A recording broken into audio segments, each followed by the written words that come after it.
Serving fans throughout the Midwest and even more around the world, this is the Show Me Sports Network. The following is an exclusive broadcast property presentation of the Show Me Sports Network and is a high-fidelity, all-digital broadcast. This broadcast is copyright by the Show Me Sports Network for the private use of our audience. Any other use of this broadcast without the Show Me Sports Network's written consent is prohibited.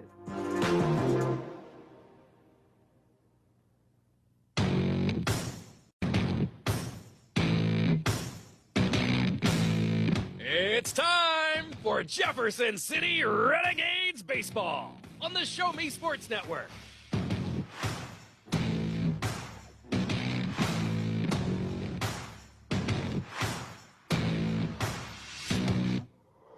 This is the Jefferson City Renegades pregame show on the exclusive home for Renegades Baseball. The Show Me Sports Network will recap last game's highlights, set the stage for first pitch, and even get the thoughts of the head coach during the pregame show.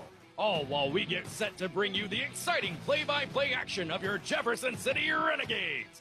The best pregame coverage in the Mink League is on the air as Blake Gazaway and Grayson Smith are ready in the broadcast booth.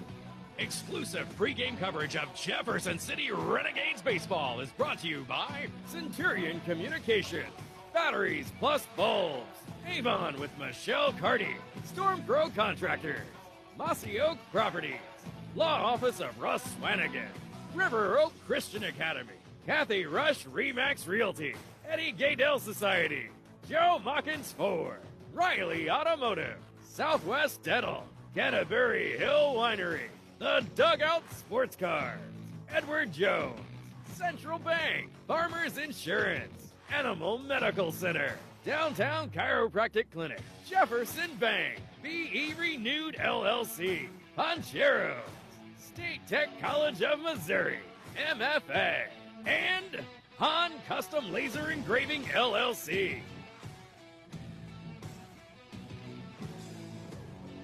You're listening to exclusive coverage of Jefferson City Renegades Baseball on the Renegades Radio Network. Now, here's the voice of the Show Me Sports Network and the Jefferson City Renegades Radio Network, Blake Gazaway. And a very pleasant good evening, everyone. Blake Gazaway here with you as we are coming to you live from Sedalia, as joined by Grayson Smith. And Grayson, we've had a bit of, I guess maybe I would say bad luck, but we worked through it, and we're on about the fourth or fifth option here to get the game on. It's not how we thought we would get it on, but nonetheless, we are on the air, and that's the most important part. So we're excited to be here. I'm excited to have you on the broadcast tonight. Yes, sir. I'm excited, too. That we can finally watch some Renegades baseball. That's right. It's been a long time coming, and as we said, this wasn't the ideal setup here that we would like. I don't know what's going on with the app, as it's thrown in error, and I don't know what the error means. So I've had plenty of time to test it, but today it's decided to have a mind of its own. And that's something that you'll learn as we go about that. Grayson, you want to tell our listeners a little bit about yourself? This is my first year broadcasting. I've wanted to be a baseball broadcaster for many years now, and finally got the opportunity with Show Me Sports Network and my partner here, Blake. But I am 17 years old and looking to make a big impact on broadcasting this year. Well, you'll learn as you go about. I'm coming up on close to 2 decades of broadcasting now, and when you get worried is whenever everything goes right. And like I said, I was up late last night testing some things, trying out some different setups, and had it dialed in last night, but today it's a little bit different, but that's A-okay. Every situation's different, and most important, we're on the air, and it's going to be a great learning experience for you to see that just because you have everything laid out and it's ready to go, when you get there, sometimes it changes. So we're going to take a break, though, and be back as I see we'll have our pregame interview here coming up shortly and a few other activities for our pregame show, but we'll pause and be back. You're listening to exclusive coverage of Renegades Baseball here on the Show Me Sports Network and the Renegades Radio Network. You have a mission. It's no collision. Hold the phone. Don't text. You're angling to be next. Brothers and sisters, you won't see it coming. You're off the road. Your life explodes. It's not worth it. Don't do it. You only think there's nothing to it. Put it down. Hang up. Pay attention to highway action. Behind the wheel, there is no such thing as a small distraction. Join the conversation at decidetodrive.org, a public service message from the American Academy of Orthopedic Surgeons. Welcome back to the Jefferson City Renegades pregame show here on the exclusive home for Renegades baseball, the Show Me Sports Network, and the Renegades Radio Network. We're joined by Jefferson City Renegades assistant coach and, at least for the time being, the interim head coach, and Tyler Brock. Coach Brock, thanks for joining us before tonight's game. Yeah, thank you for having me. Well, as I said, you're one of the assistant coaches, but at least for tonight and tomorrow, you're filling in with head coach duties, head coach for the Renegades and Mike D'Amelia. He has a few other commitments he's trying to fulfill. Mainly with the Blair Oaks Falcons. They're still alive in the state championship, so they were able to come out victorious in the Class 4 District 8 championship. And then tonight they're playing in the semifinals.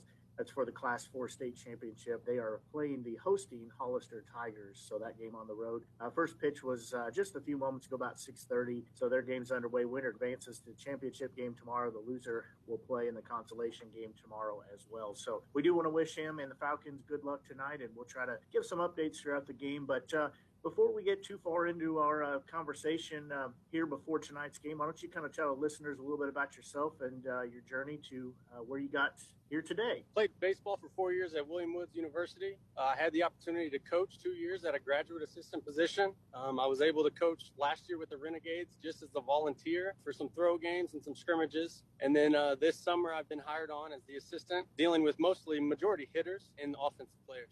Well, and we know baseball is in your background, and you also played for the Renegades as well a couple years back. What drew you back to the organization? Just being in Central Missouri. I'm born and raised in Central Missouri. I really want to, show my loyalty and just give back to the game because it's given me so much. Like you said, I played here with the Renegades 2 years ago. So just give the boys the experience that I once had. Well, as everybody knows, COVID-19 shelved the 2020 season last year.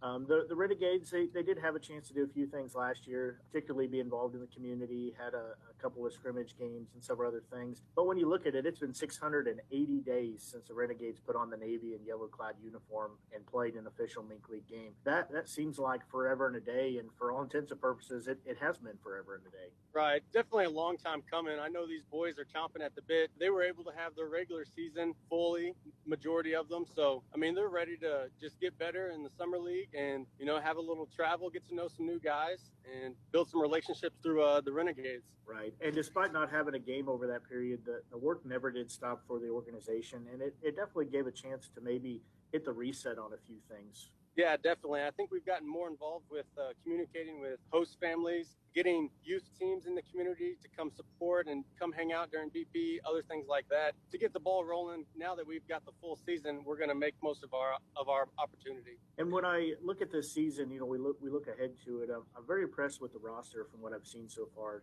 There's some great local talent and some guys that are playing real close to home, which is just an amazing opportunity for them. Yeah, we've got Caden Hessel tonight. He's a local guy. He's been with the Renegades for the past 3 years. He's going to be starting for us on the mound today. And then our leadoff, our center fielder, Tommy, he's been in the league as well for 3 years. So we've got a good core group of guys that have built the foundation and know what it takes to be a Renegade. And then we're just going to get these other kids to tag along and have some fun with it. And there's also some guys, too, that are on the roster that aren't from local, but definitely going to make an impact here, both on the playing field and in the community. Right, exactly that. These kids that are outside of Missouri or just outside the range to where they can live from home, they've got the host family, and those host families do as much as they can to make them feel comfortable and welcome. And it's definitely going to be a good experience for those guys that travel away from home. It's going to be a home away from home kind of atmosphere. What's been the biggest surprise in looking at the roster here in this offseason? Looking at the roster, we've got about 19 arms. So when you think about it, we play seven to 6 games a day. We're definitely going to need to use all of them. So we're just going to have to kind of piece things together throughout the week and then see how we can get a kind of something going, to where it's repetitive and something that the boys can look forward to. Anybody that you've really noticed has stepped up since things have got underway? Definitely Shane Fontenot. He just graduated. So he's been with the Renegades. He's experienced. So he's definitely taking a lead for the pitchers. It's good to see that they've already got an early leadership style. Well, and we've talked about a good pitching rotation, but there's some well-rounded players too that can really get the bat on the ball and also reach base safely. Right. Yeah, we got Carter Mice today playing first. He's a well-experienced, good hitter. And then we've got Seth Doyer at third. He's a little older, so experienced. And then these young guys, we're just going to give them a chance right out the gate. Just let them roll with it. They may take a few punches early, but it's only going to make them learn and then get better in the long run. Absolutely. And, the tough question of the day, I'll ask you, what's more important, pitching or the strength at the plate? I'd say pitching will win ball games. You're only as good as your starting pitching. So if we're going to go out there in the first inning and see if we can play some defense behind them, and then we'll come back and try to match whatever they put up. I agree 100% on that. Well, tonight the season gets started on the road in a Mink League South Division matchup at Sedalia against the hosting Bombers. What are you expecting to see out of the Bombers tonight? Head coach Craig McAndrews, he's a great recruiter, so I know he's going to have a lot of competitive, well-experienced baseball players. So we're just going to have to match their intensity and play pitch for pitch with them. Right. They do have a pretty stacked, at least from early indications of what I've seen of a roster. Looks like they're pretty well-rounded pitching as well as hitting. But, they have some flaws in there too. Yeah, I hope we can pick those flaws out as early as possible, give us an early lead. That'd be more comfortable for our pitching. And they're a team, too, that really seems like they put a pretty solid team in and year out there. Maybe not leading the Mink League in various categories, but they're just a solid team when you look at them. Right, yeah. Coach McAndrews, he's been there for a number of years, and he's really made a strong foundation for that program, and he's really got the ball rolling over there. And nothing but respect for the Sedalia Bombers, and we're just ready to compete and at the highest level and have a great opening day for them. And what about the plan for you and the Renegades tonight? The Renegades tonight, obviously we're the away team, so we're gonna swing first, hopefully get the ball rolling, and then we're just gonna pitch strikes as often as possible and see if we can play defense behind them. Well, Coach Brock, I appreciate you taking time joining us on our pregame show. Any final thoughts for you to get out of here tonight?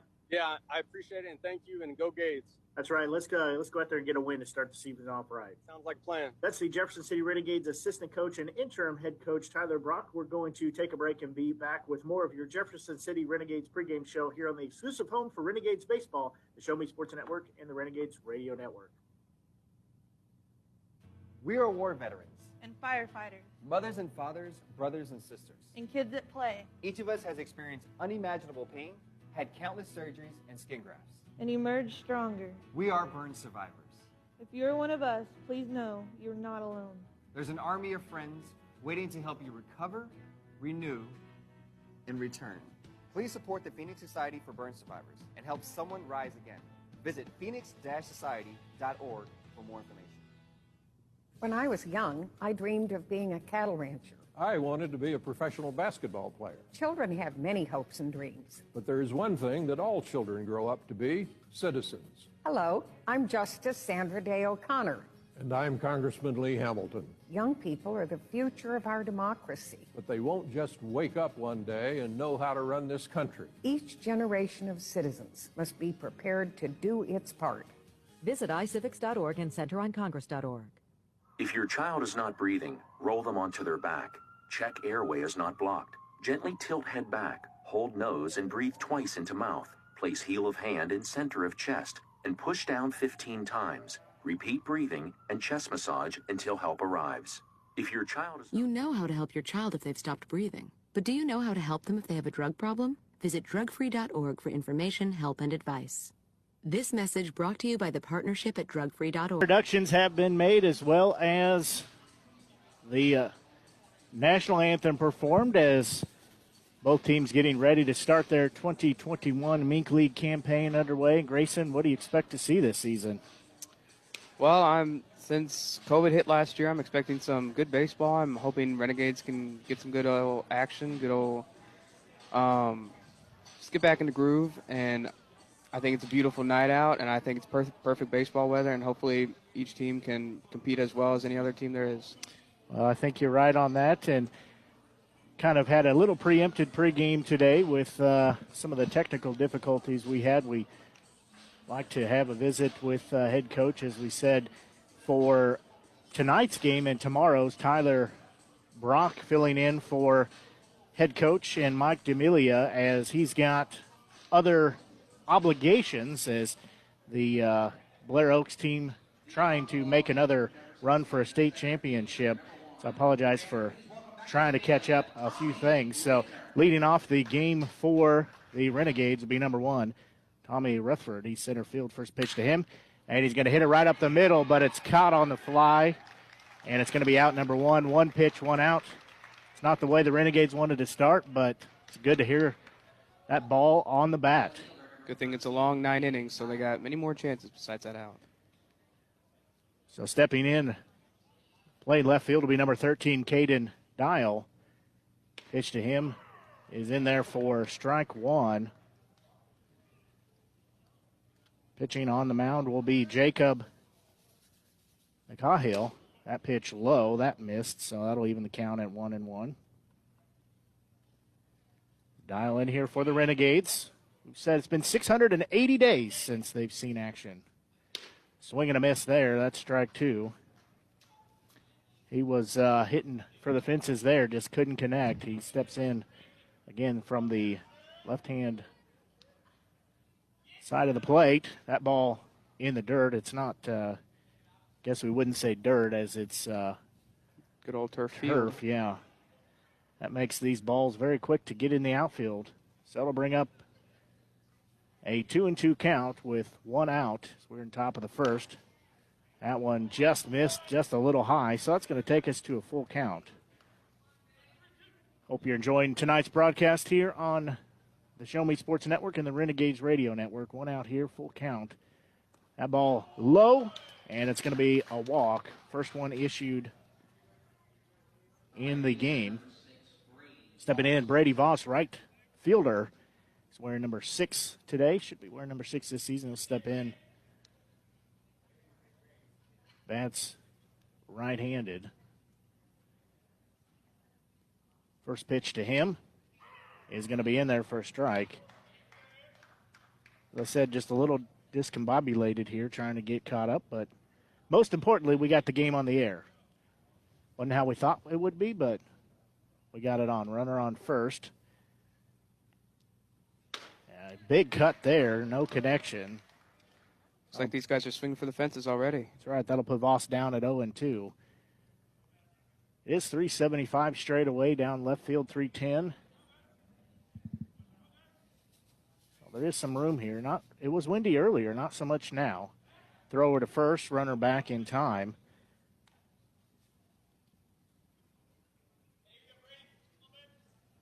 So Voss will step back in.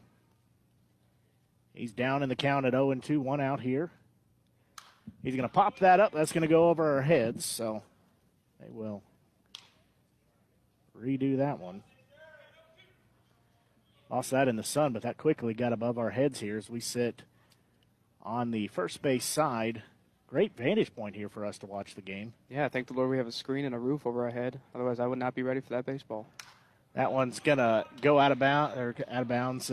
Till I'm changing sports here, it's going to go foul over the first base dugout. That happens, when you get into a new season. Get your lingo mixed up a little bit.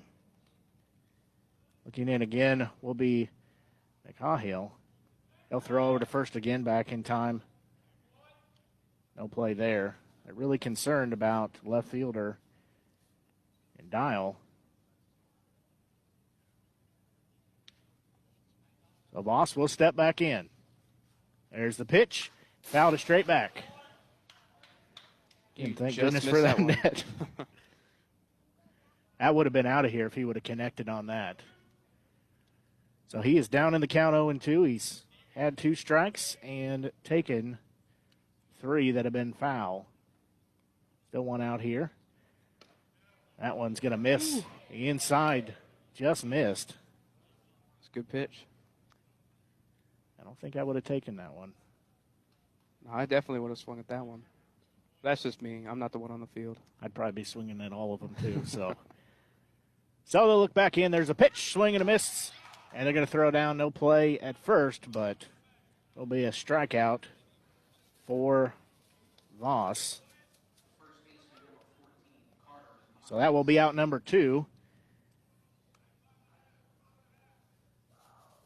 As Carter Mize will step in. We're number 14. He'll be playing first base tonight. 2 outs, 1 on for him to work with here.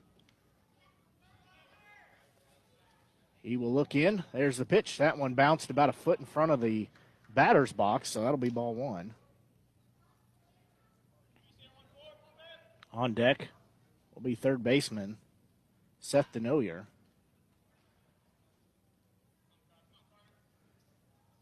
Stepping back in is Mize. There's the pitch. I'm going to say that's a strike. So I'll even the count at 1-1.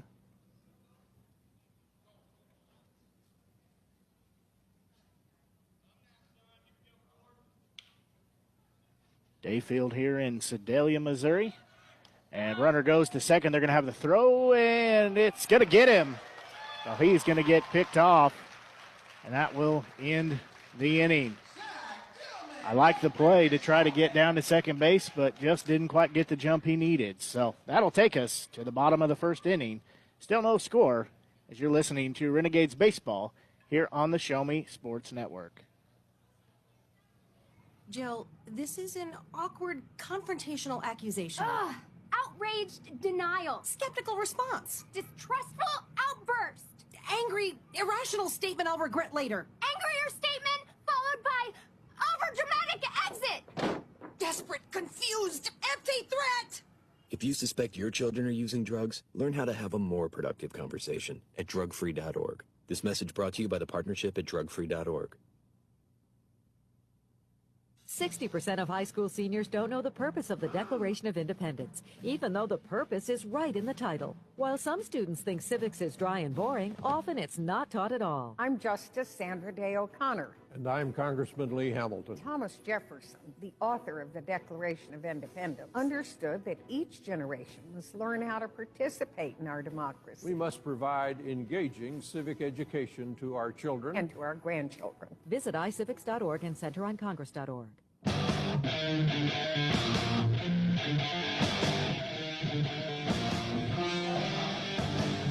Well, the Renegades had a chance. They had one on base because of that walk, but were unable to capitalize. It almost looked like a Yadier Molina throw there.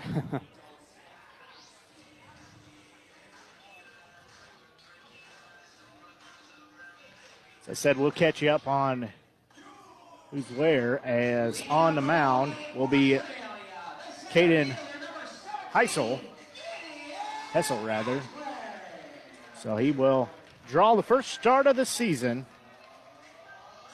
He said we got a little discombobulated here with the pregame, but we'll be bottom of the first inning here. Leading off will be Gideon Antel, the center fielder. So he will have the first at-bat. That's right-handed. He's really shaking that bat. First pitch in there, swing and hit the umpire in the face, but he's going to say no big deal here. Just caught a little bit of it, but I guess he took enough off to say the umpire says, I am just fine. Catcher and Anderson checks on him, so 0-1 pitch. It's on its way, popped up. Looks like that's going to maybe get out of play, and they're going to say he caught it. So couldn't see what that was because of the dugout, but they caught it. It'll be out number one.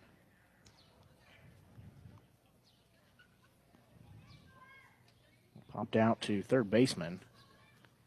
Even after getting hit in the face, umpire's all smiles.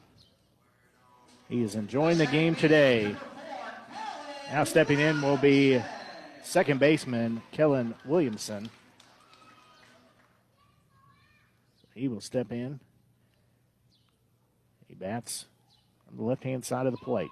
First pitch to him. There's a long foul ball down the first base side. That puppy is almost into the next county.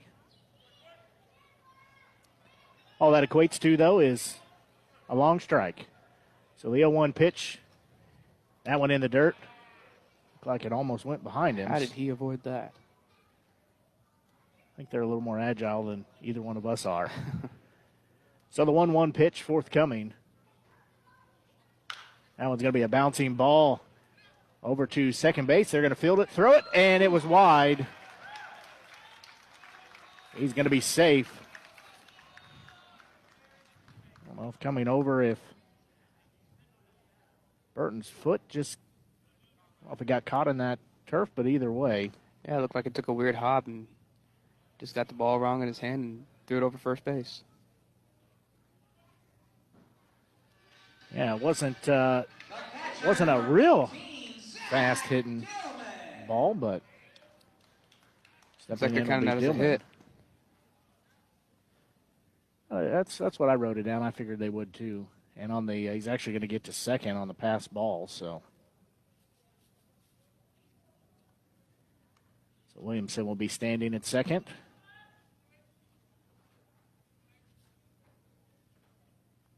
Hessel will throw it. And there's another one that's hit a monster foul ball. That one down the third base line.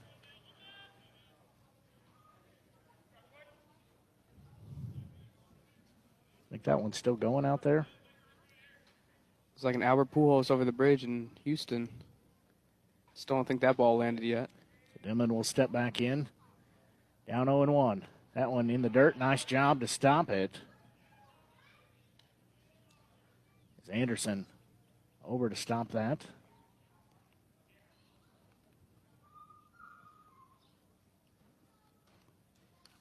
Just after 7:10 here. Beautiful night to start Mink League action for both these teams. We're going to have time called. We said neither team has seen any action this season, but they're trying to get off to a good start. The pitch is going to be hit into center field, and it's long, and it's not going to make the fence, but it's going to hit the gap. That'll score one. Looks like Dillman's going to be on his way to third base. Cutoff man has it, and he's going to be safely at third. Boy, that thing looked like that might be going all the way. Dillman has a triple with 1 RBI. He aimed right for that 365 mark in right center field. He came up just a little bit short, but some good speed too.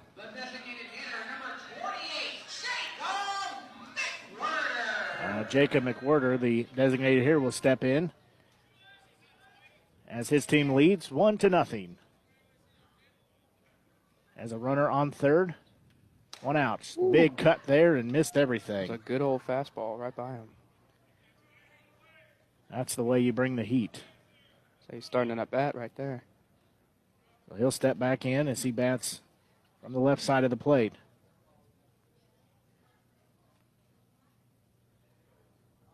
McWhirter, that one launched high in the air. We'll see if it's going to get out foul.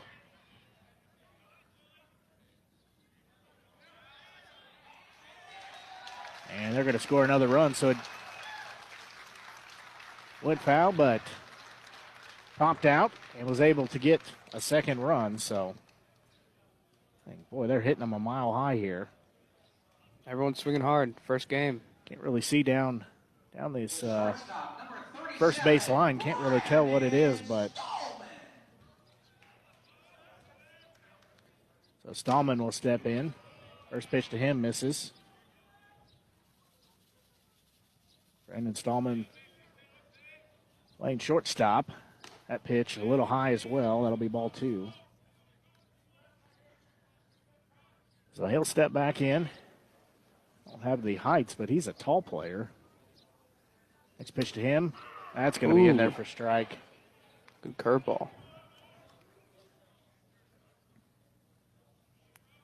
Nice job working the plate there. 1-2. That one hit him on the back ankle, so he'll take a hit by pitch.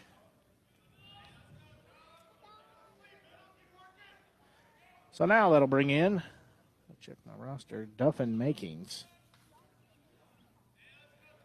He's the left fielder. So didn't have a chance to get their starters as we were trying to work frantically to solve our technical problem. There's a pass ball throw over to first, goes wide of the mark. And looks like he's going to go to second and take third, no problem. So he'll have 2 bases there on that wild pitch. That is Stallman. Speed kills, doesn't it? That it does. So far, the Bombers have just that with the triple, stolen base. Or, excuse me, not a stolen base. Pass ball by first. Hadn't been real flashy, but it's been effective. They lead 2-0. 2 outs here. Runner on third. That pitch a little high. The Makings will step back in.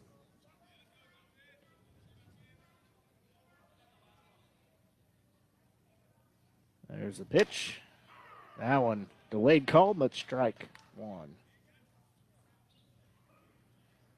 So it'll even the count at 1-1, 2 outs. 2 runs have been scored here by the Bombers. They're trying to add a third one with a runner on third. That one high fly ball hit to center field. Looks like it's going to be tracked in, coming in, making the catch. And that'll end the inning. But 2 runs were put on the board by the Bombers.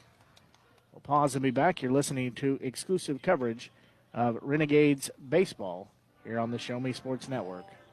If your child is choking, stand behind them and wrap your arms around their waist. Place the thumb side of your fist against their upper abdomen. Put your other hand over the fist. Now press the fist into your child's abdomen with a quick inward and upward thrust. Repeat quick thrusts until object and airway. You know how to help your child if they're choking, but do you know how to help them if they have a drug problem? Visit drugfree.org for information, help, and advice. This message brought to you by the partnership at drugfree.org. If your child's clothing catches fire, it's important to act quickly. If you have access to a fire blanket, cover them and drop them to the ground. Instruct them to cover their face with their hands. Roll them back and forth until the fire is extinguished. If your child is not... You know how to help your child if their clothes catch fire, but do you know how to help them if they have a drug problem? Visit drugfree.org for information, help, and advice. This message brought to you by the partnership at drugfree.org. Today, nearly half our nation's fighting forces are members of the Guard and Reserve. When they are called to active duty, they leave behind a family, a community, and a job. Employer support of the Guard and Reserve, a Department of Defense agency, honors and protects the bond between service members and their civilian employers. Whether serving our country or supporting those who do, we all serve. To learn more about ESGR, call 1-800-336-4590 or visit esgr.mil.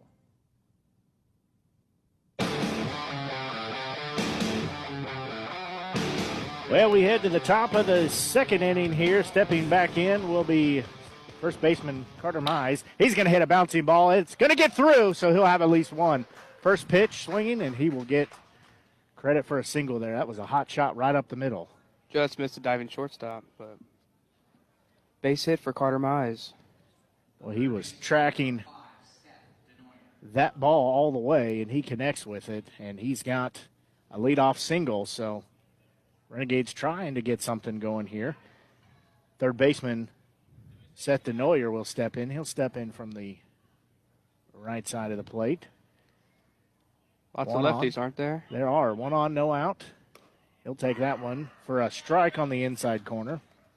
Yeah, I was thinking that earlier, that there are an awful lot of left-handed batters here. DeNoyer will step back in. He swings and misses that one. There's a big cut there. He'll be down on the count 0-2. We said day field here at Liberty Park in Sedalia, Missouri. Blake Gasaway here with you, joined by Grayson Smith. Next pitch on the way, that one well high. Man, we have not had this weather down in Jefferson City, have we? It has not. It's been rainy and just not pleasant.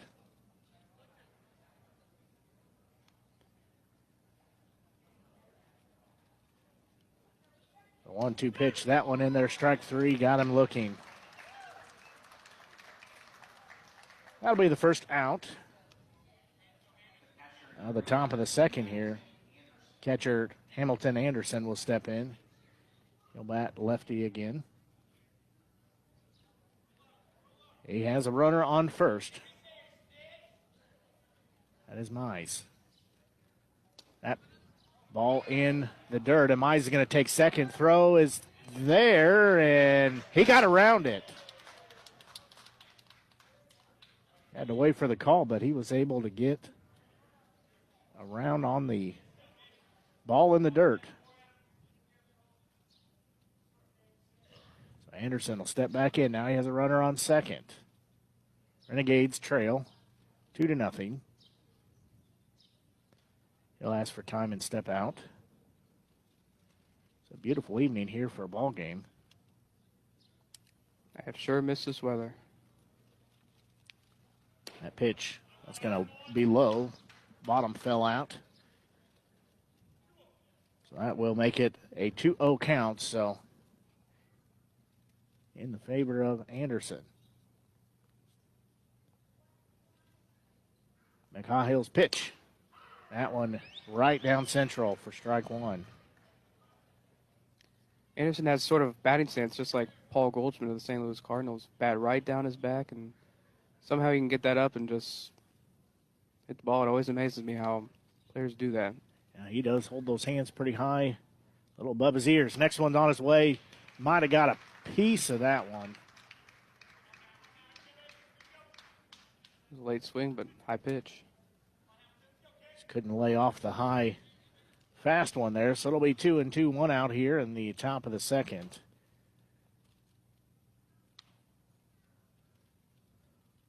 Cahill will get the signal. There's a pitch, swing and a miss. Ooh. He didn't want to go around, but he pulled the trigger and couldn't get it back.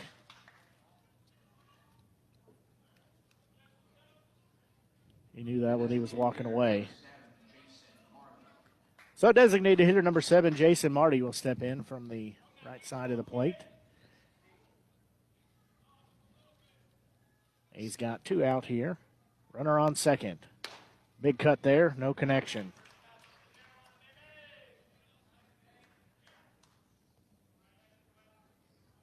He'll look back in. Gets that bat off his shoulder. Rolling through the signs here now. Finally, they agreed on what they wanted. There's the pitch, another swing and a miss. Good breaking ball. Marty just a little bit behind there. So he'll be down to the count 0-2, 2 outs here. Nye standing on second base. Now he's got a lead over there. That one outside. That'll be ball 1.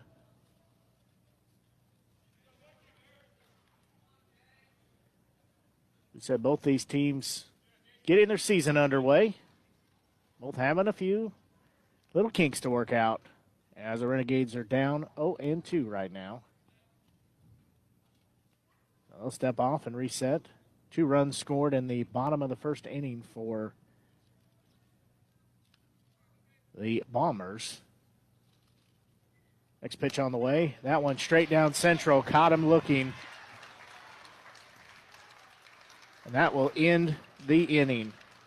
Ended with back-to-back strikeouts. So it'll still be a 2-0 ball game for the Bombers. We're going to pause and be back as you're listening to exclusive coverage of Renegades baseball here on the Show Me Sports Network. Chris, you're not acting like a grown-up in our relationship. Am too. There's your comic book collection, the race car bed. I'm young at heart, but I put money into my 401k every paycheck. I'm taking control over my financial life, and that feels pretty grown up to me. Put away a few bucks, feel like $1 million. For free ideas and easy ways to save, go to feedthepig.org. That's feedthepig.org. Are those footy pajamas? This message brought to you by the American Institute of Certified Public Accountants and the Ad Council. Isn't this dinner party wonderful? You know, it was almost canceled. Did you hear that Bill was really sick with the flu 2 weeks ago? No. Is he okay? It was serious.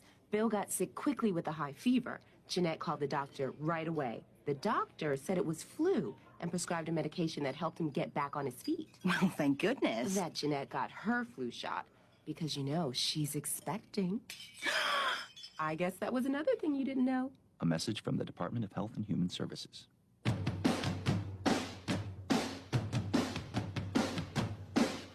Well, we go to the bottom of the second inning here as the Renegades trail 2-0 to the Bombers. Stepping in will be third baseman Brett Mooney. Essa will be on the mound again. Has given up those 2 runs. Really hadn't pitched a bad game so far. That one strike, got the outside corner. That had a lot of movement to it Yes, there. it did. Good curveball. And he has a good fastball also. That one in the dirt. Looking for that outside corner again. Just couldn't get it. Anderson set up there trying to work that outside corner. 1-1 pitch. That one straight down central. There's the fastball. Boy, that has some heat on it for sure. You can hear that, should be able to hear that through our microphones. So it'll be a 1-2 count as Mooney leading off the inning here. Bottom of the second. That one in the dirt, and that bounces up over the roof.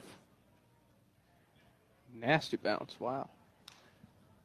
But that's about 2 stories. It, maybe a story and a half it bounced up there. Not sure I've ever seen a ball bounce that high in the dirt. You know, well, yeah. I say dirt, but it's right, turf field. Right, that's what happens. It gives it that little extra spring. So it'll be a 2-2 count. That pitch. There's Strike that 3 fastball. on the outside corner. And he caught him looking. So 1 away here. They were trying to set up and work that outside corner and got it done. Now Clayton Meyer, first baseman for the Bombers, will step in. Yet another lefty.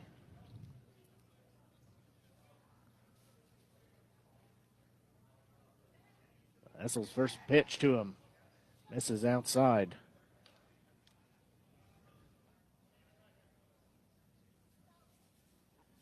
Only 1-0 pitch coming. That one just high. That'll be 2-0 now. Anderson trying to frame that, just couldn't quite get the frame done. That's a hard pitch to take. High fastball, every hitter loves to swing at those. 2-0 pitch, that one fouled off. That one off Anderson. Looks like he's going to be okay, so it'll be a 2-1 count with 1 out here in the bottom of the second inning. Essel shakes off a couple signs, gets the one he wants. Pitch in there for a strike. That had great movement also. Yeah, that got Meyer just kind of hung up there in traffic and couldn't decide what to do. That one a little high. So that will be a full count. Meyer has taken Essel to the distance here. Full count. That one just misses, and it'll be a walk.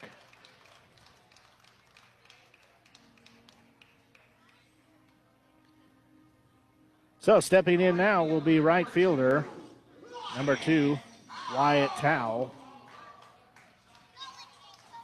So Wyatt will step in from the right side of the plate. Has 1 runner on and 1 out. His team leads 2-0.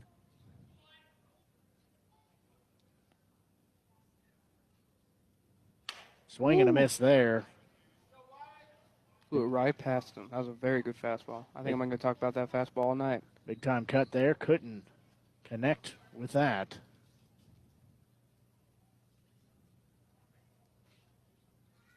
Next, the 0-1 pitch on its way. That one hit up to the shortstop, trying for the double play. There's 1, going for 2.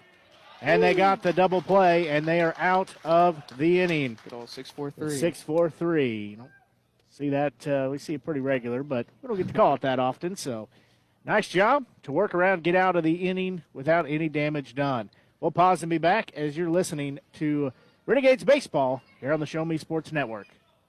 I never get the flu. My kids don't need more shots. I don't have time. We're all healthy. My asthma's under control. I'm pregnant. I've had the flu. It's not a big deal. My kids are too old for flu. Media is exaggerating. I can fight it naturally. No matter how you build your excuses, the flu can blow your house down. Keep your foundation strong. Vaccinate. Learn more at flu.gov. A message from the U.S. Department of Health and Human Services. Check out my new time machine. Does it work? Hit the button. Hey, it's Napoleon. Oui. Check out the future. Hey, you have a nice house. Why don't I? You didn't save any money, buddy. If only there was a way I could go back in time and fix that. Save something for the future. Put away a few bucks, feel like $1 million. For free ways to save, go to feedthepig.org. That's feedthepig.org. This message brought to you by the American Institute of Certified Public Accountants and the Ad Council.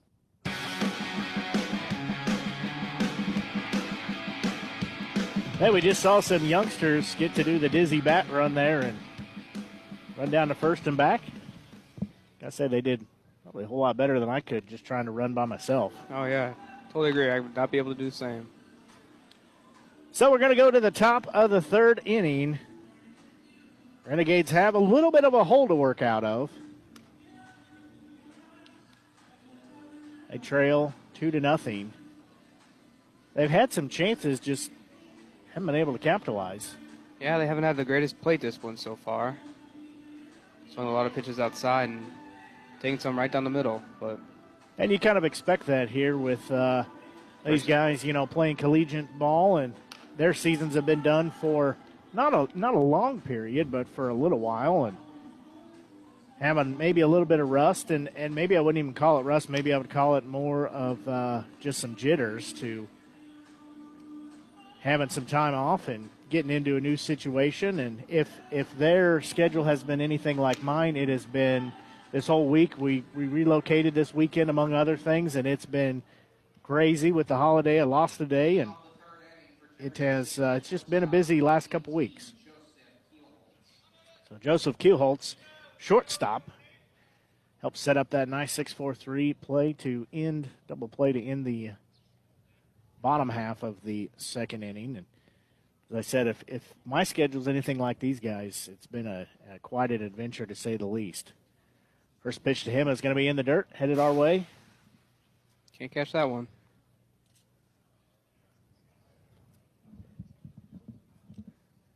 So he will be ahead in the count with 1 ball and no strikes. We said Renegades trailing 2-0. That pitch low as well. He'll be up in the count 2-0. Next pitch on the way, and that one's going to be fouled a mile high. Looks like it's going to get out of bounds.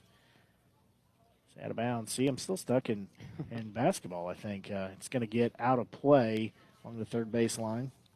He was ready to swing that 2-0 fastball, wasn't he? He was. He knew that was coming. So next pitch on its way. He'll take that one, and he does. Even the count at 2-2. So he will step back in. 2 balls and 2 strikes. That one just missed the bottom of the strike zone. So that'll take him full at 3-2. You got to foul that one off. That's quickly out of play. Good thing I parked over at the pool across the way.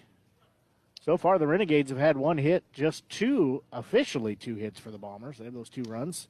That one straight down the middle, caught him looking. It's a couple times now we've seen Renegades players get frozen by that, and they know it when they turn around and walk back to the dugout. Oh, yeah. Stepping in will be second baseman Ben Burton. But it's the first game of the season. We expect a few of those. First pitch to him is going to be hit into right field. And it appears like it'll be caught, and it does. Again, I can't see anything but row of Renegades, so it will be out number 2. First pitch swing, and he was hacking. Took that thing far down the right field line. So it'll be top of the third with 2 outs here. Tommy Reether hits a bouncing ball. It's going to get through the first baseman, but nice job of the second baseman to cover and get the out in a 1-2-3 inning. I thought maybe that was going to get through, but it did not. So that will take us to the bottom of the third inning as the Bombers still lead 2-0. We'll pause and be back. You're listening to exclusive coverage of Renegades baseball here on the Show Me Sports Network and the Renegades Radio Network. What is freedom of speech? It's my mouth, my tongue, and my 32 teeth, my thigh, my mind, my rights to preach, to rap, to sing, and even to teach. No matter the genre, it's still my freedom of speech. Congress will not choose my religion. Abridging of press, assembly, and petition. The laws do protect us. This is true. To agree to disagree is sometimes better to do. Use your mouth, your tongue, your 32 teeth, your thoughts, your mind, your right to preach. No matter the genre, it's our freedom of speech. This message is brought to you by the NAB Education Foundation, the Broadcast Education Association, Robert R. McCormick Foundation, and this station. Green, green, green. It's your home, it's your dream. Radon testing, keep it healthy and clean. Make it green, green, green. Making it green is making sure the air in your home is healthy for your family to breathe. Testing for radon is easy. Just call 866-730-GREEN. Make it green, green, green. A message from the U.S. EPA.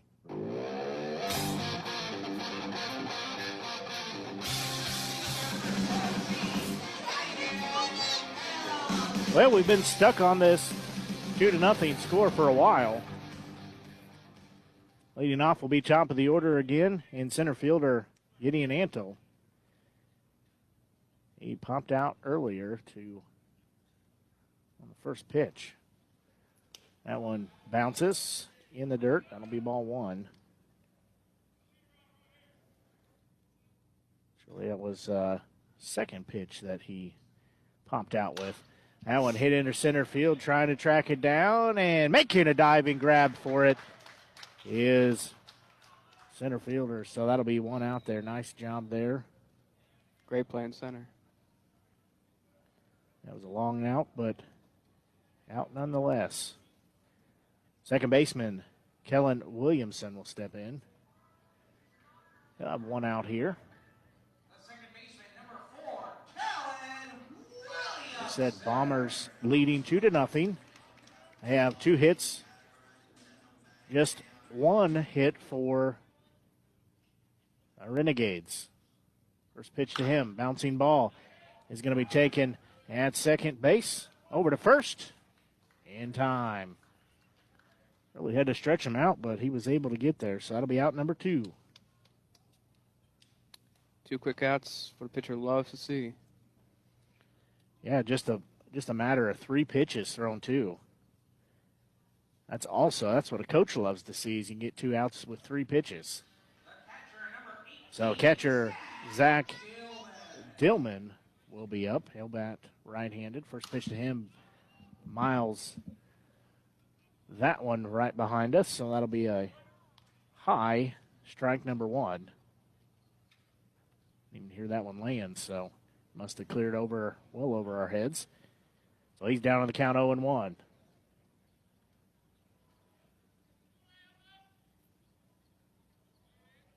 Next pitch on the way. That one inside almost hit him. But he gets out of the way.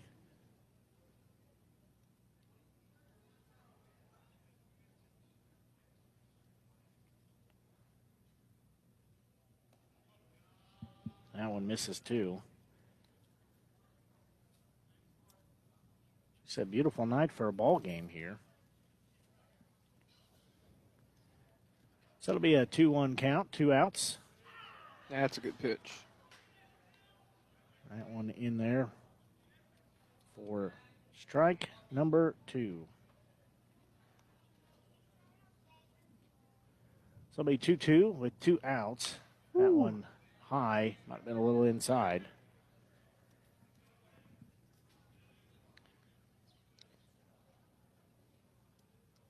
Well, he went from 3 pitches, 2 outs to full count on third hitter of the inning. That one misses outside, so he gives up a walk. Definitely not what he was wanting to do there, particularly taking the count to full. Designated hitter Jacob McWhorter will step in. He has 1 on, 2 out here.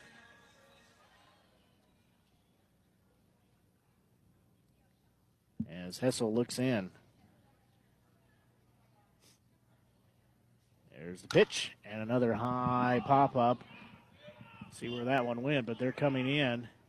And it's going to be, caught but dropped. I couldn't see what was going on. I thought coming in was Neuer had it, but they're going to say he did not catch it.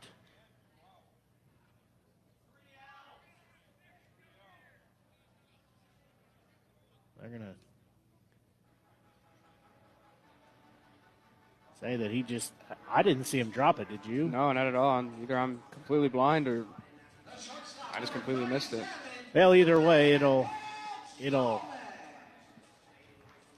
move 2 on the base path. Stepping in, Brandon Stallman. He is the shortstop. 2 on, 2 out. That one in the dirt. Coming up is Anderson. He does not throw.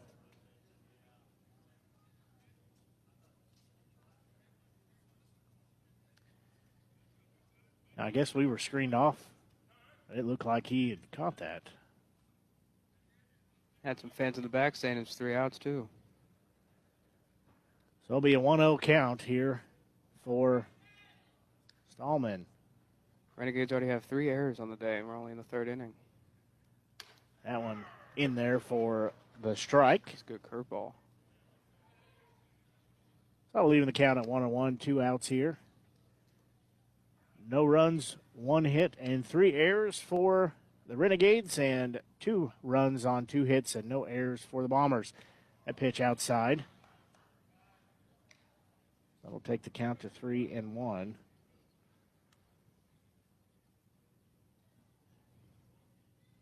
They'll cycle through the signs. Anderson steps up, sets up. That one just a little bit high. That'll be ball 3. It'll be 3-1 for Stallman. Runners on first and second here, bottom of the 3rd inning. Here at Day Field in Sedalia, Missouri.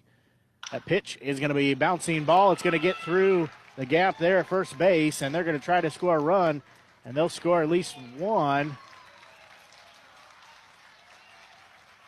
Cut off the ball, but they were able to score 1 on that single, so an RBI for Stallman. So that'll be 1st and 3rd now, still with 2 outs.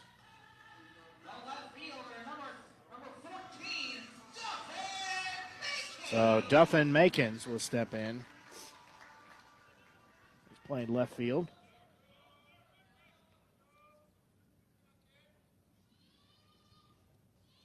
Pitch there, and he's going to hit it same spot. That'll get through the gap, and he will score at least 1. Ball gets past right fielder. So that's not what the Renegades were wanting to do. It's an RBI for Makings. First pitch swinging. That makes it a 4-0 ball game. I was like, exact same spot as it hit previous. Yeah, that was pretty much carbon copy there. As Anderson's going to jog out, talk to his pitcher. Give him a little pep talk and say, hey, we got 2 outs. Just settle down a little bit. We'll get through this. Runners on 2nd and 3rd.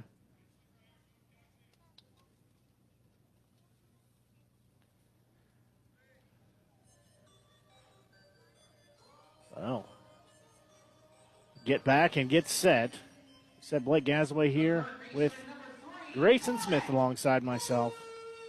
We're just about 7:45.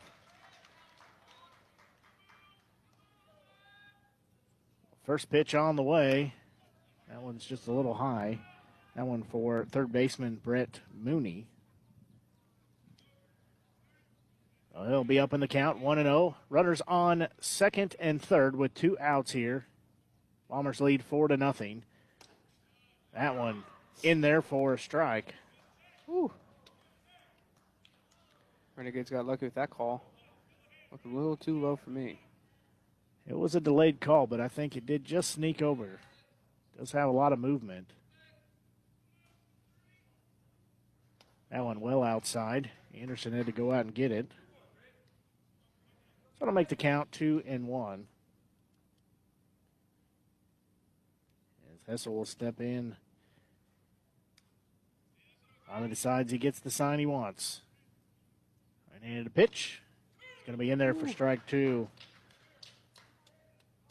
Man, does he have a good fastball curveball combo? He'd like to strike out Mooney again. Did so in the previous at-bat. That was in the 2nd inning. That one fouled off.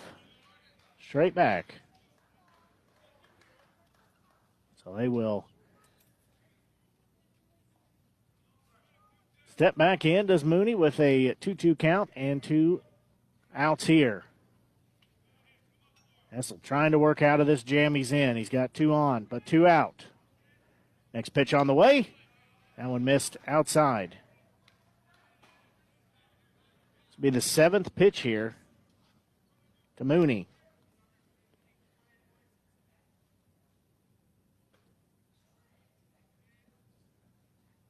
That one misses. It'll load the bases.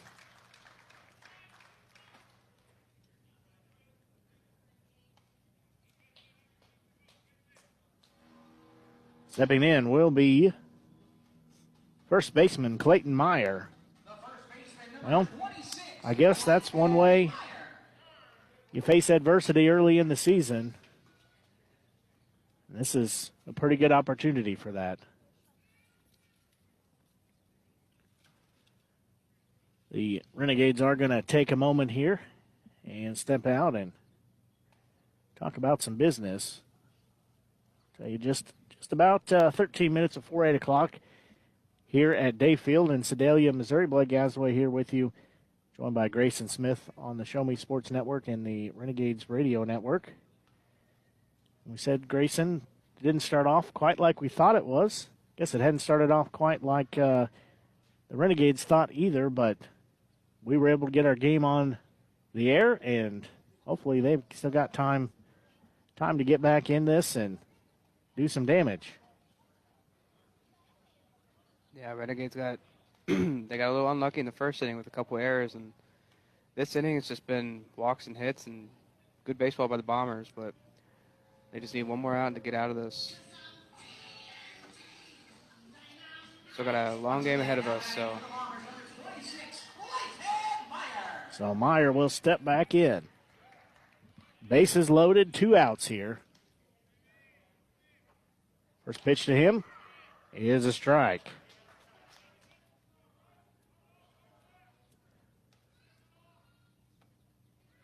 That's exactly what the Renegades want to do. Next pitch is going to be hit. Bouncing ball to the second baseman. Throw over to first, and he got out of the jam.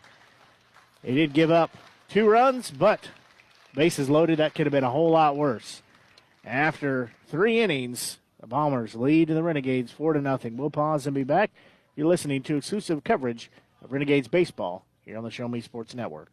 Freedom of speech means freedom to say, I don't like the cafeteria food. I'm pro-choice. I'm bipolar. I want change in my government. The freedom to say, I'm Republican and I'm gay. As long as it's not hurting anyone. Whatever I say. Whatever I say. I have the freedom. I have the freedom to say. I have the freedom to say it.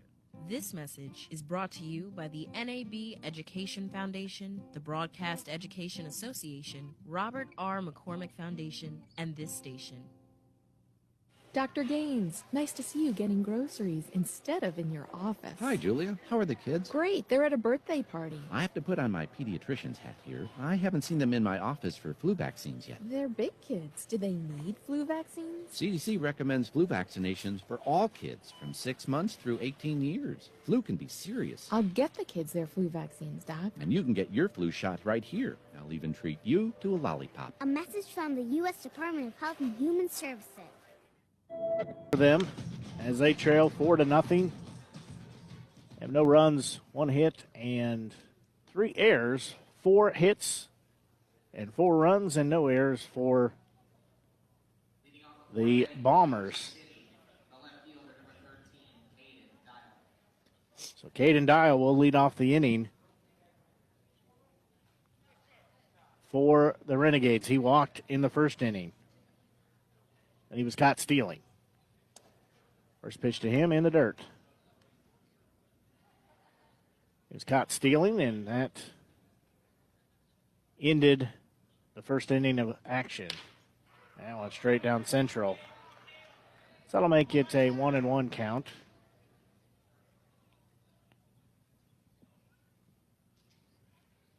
That one bounces.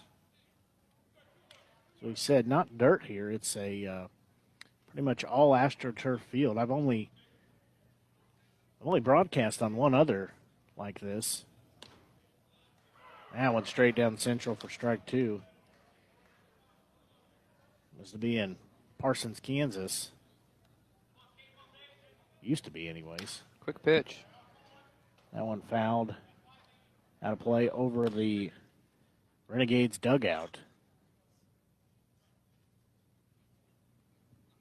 So the 2-2 pitch forthcoming.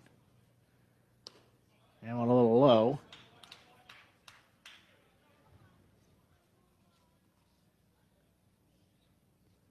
So it will be a full count here, 3-2. That one upstairs and another walk. That is just what you like to see. Runner getting on early and begin the inning. Hopefully the Renegades can get some damage done, put some runs on the board. Right fielder Brady Voss will step in now. Got one runner on and no outs.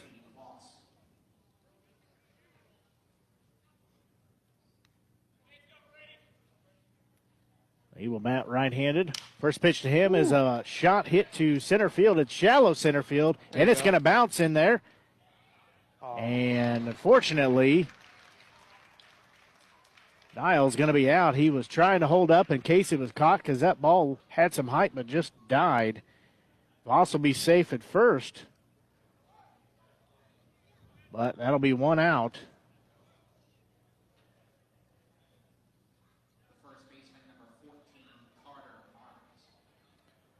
So next up will be Carter Mize, first baseman.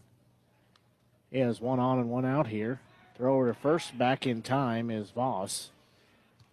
I guess so far I could say the story of the game has just been the tough breaks for the Renegades. Caught stealing, that one there. Them trying to hold up to make sure that it wasn't going to be caught. Another throw over to first base. Lost back in time.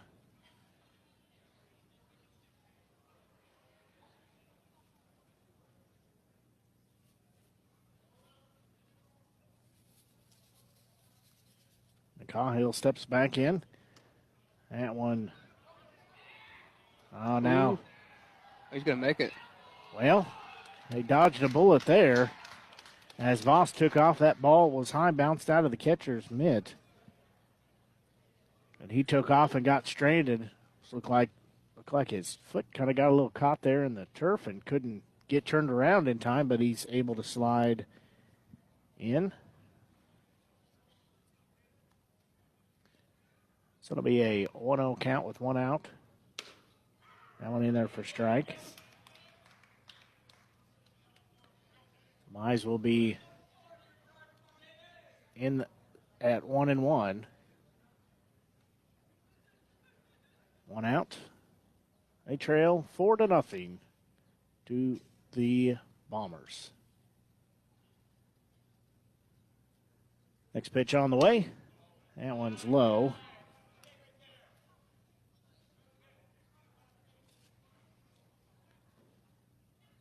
It'll be 2-1 the count with one out. Sun beginning to set here in Sedalia. Dayfield here at Liberty Park Stadium. Next pitch, fouled straight back. Well, he almost had that. Just a hair behind it. So it'll be 2-2 with one out, runner on second.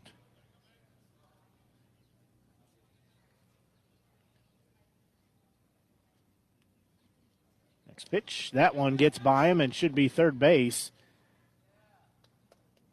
Will be another pass ball.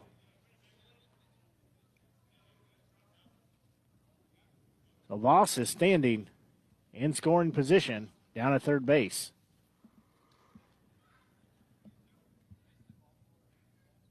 So he is trying to break that goose egg that we've seen as we're top of the fourth inning. We've seen zeros across the board. So he's trying to get that zero off the scoreboard out in center field. I think if you hit that, there's fireworks go off.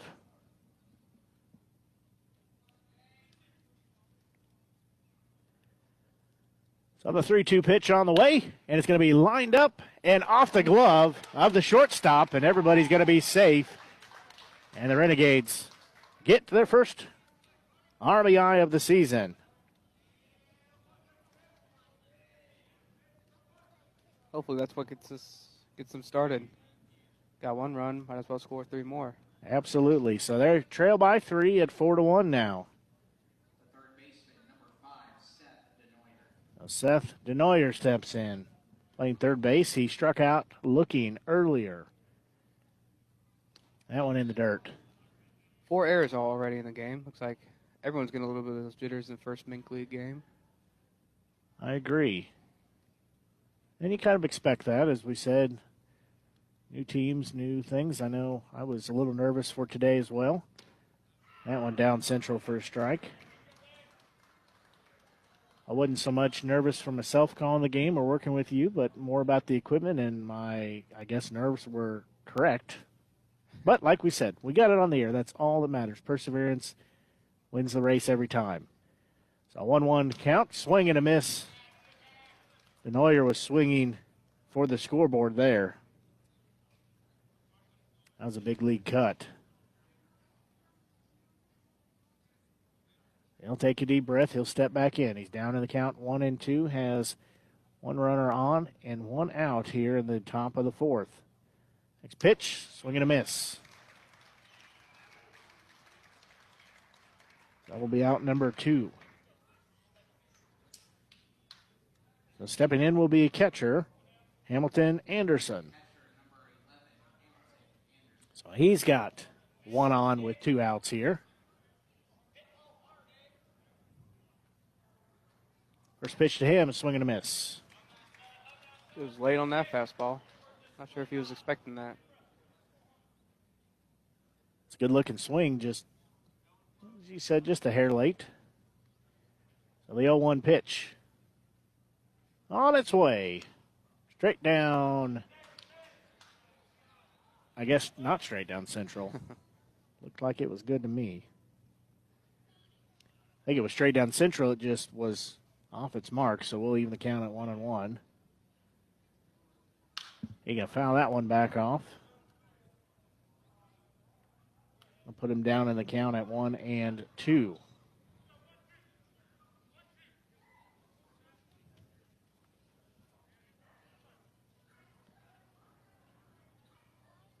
One on and 2 out here.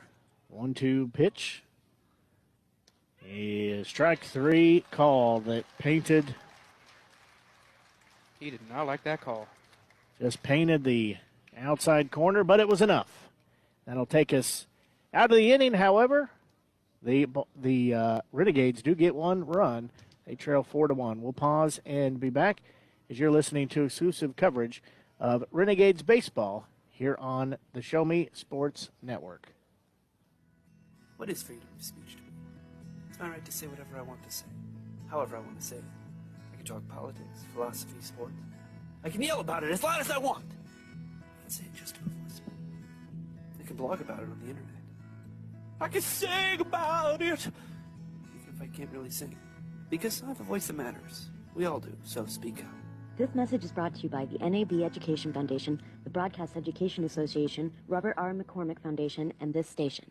Green, green, green. Building your home, making it green. Radon resistant, make it healthy and clean. Make it green, green, green. Making it green is making sure the air in your dream home is healthy for your family to breathe. Building a radon-resistant home is easy. Just ask your builder or go to epa.gov/radon. Make it green, green, green. A message from the U.S. EPA. Well, in the last inning, at least, the Renegades were able to score a run. They cut into that 4-run lead, make it 4-1 instead of 4-0.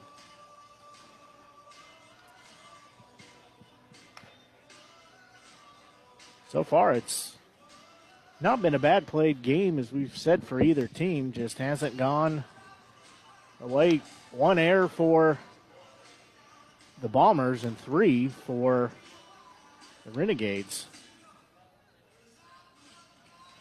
I wouldn't say that the errors were necessarily major errors. They No, were they're still just- errors nonetheless. Yeah, pretty unlucky errors. I remember bad bounce to second baseman in the first, and those two errors kind of led to 2 runs. And you kind of see, too, that this field, as we said, it's turf, and it's very fast. So leading off for the Bombers will be the right fielder, Wyatt Towle. So he'll step in from the right side of the plate. Hessel still on the mound for the Renegades. First offering shows bunt, and it's going to be a strike. Towle shows bunt, takes a strike. So the 0-1 pitch on its way. That one just missed outside. Catcher wanted that call. Again, tried to frame that, but just couldn't get the call on it. That'll even the count at 1-1. That one also misses just outside. So it'll be a 2-1 here. That one in there for strike number 2.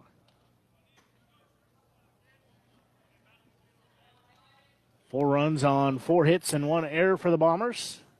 That one swing and a miss. That was way outside. They're going to throw down to first and get him.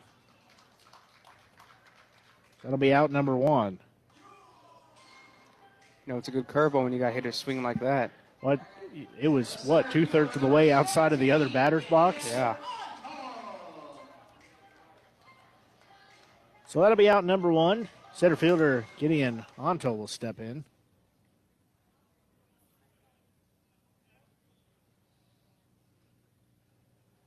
He's going to hit a foul ball, bouncing ball down the third base side.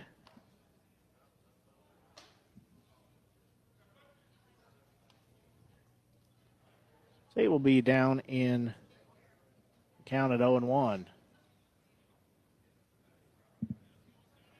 We said it's been a beautiful night for baseball. I know these teams and the fans have waited a long time for the next game. 0-1 pitch, that one outside and high. Had to duck out of the way.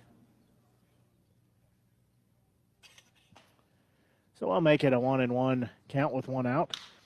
And a high fly ball hit to left field, and tracking it down is going to be Dial. That was a Track long, power. yeah, that was a long out.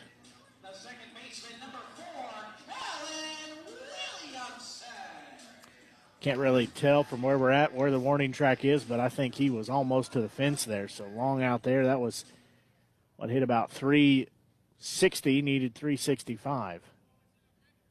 Kellen Williamson steps in. That first pitch caught the catcher. That one bounced back to the wall here.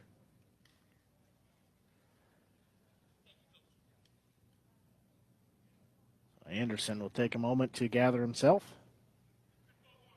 That one just off the shoulder. So it'll be a 1-0 count, 2 outs.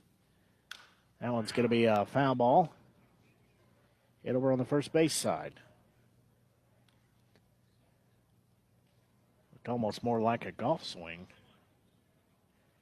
So it'll be a 1-1 with 2 outs. Neisel trying to work out of the jam he's in. Another bouncing ball. Foul down the first baseline. He'd like to get a 1-2-3 inning, and he has that possibility. He's ahead in the count at 1-2 with 2 outs. He almost had that last inning, but with the 2 runs scored, so hopefully he doesn't repeat that here. Let's see him ring him up here to end the top of the 4th inning. Next pitch on the way. Just missed. Good pitch. Just outside. I think the umpire has done a great job with the game today, but that just missed it. So 2s across the board, 2 outs, and a 2-2 pitch. That one in the dirt. That will take us to a full count. It'll be 3-2 here for Williamson.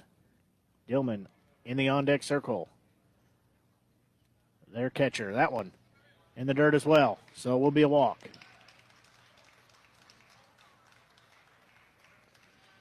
So Zach Dillman will step in. He sheds the shin guards. He steps in with his team leading 4-1. 1 on and 2 out.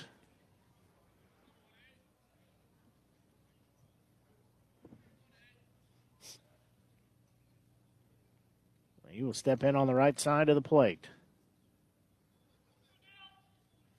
First pitch to him, straight down central. That'll be strike number 1.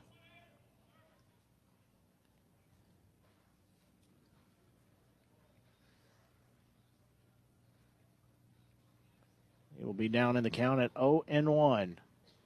Next pitch on the way. We're going to throw it to first, not in time. Anderson came up throwing, trying to get Williamson off.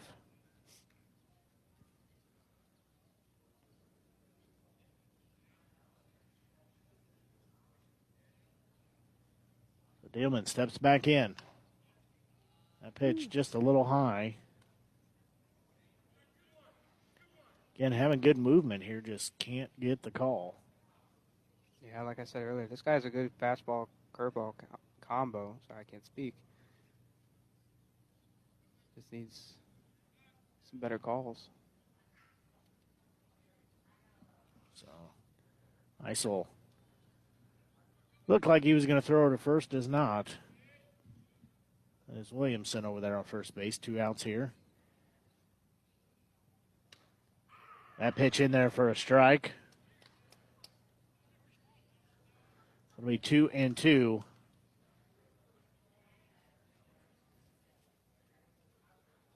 With 2 outs, runner on first. Eisel checks the runner.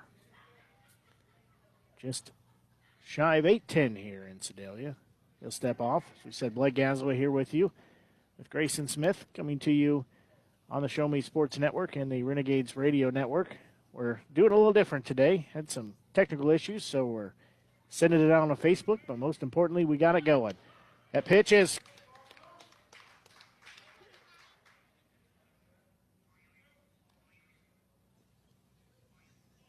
call it a balk? Yeah, that's what I'm thinking.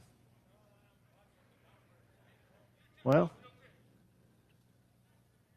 yep, they did. So 2-2.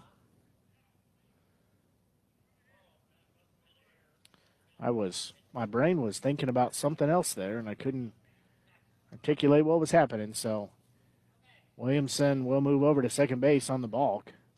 Swing and a miss for strike 3. Shitter. And the inning is over.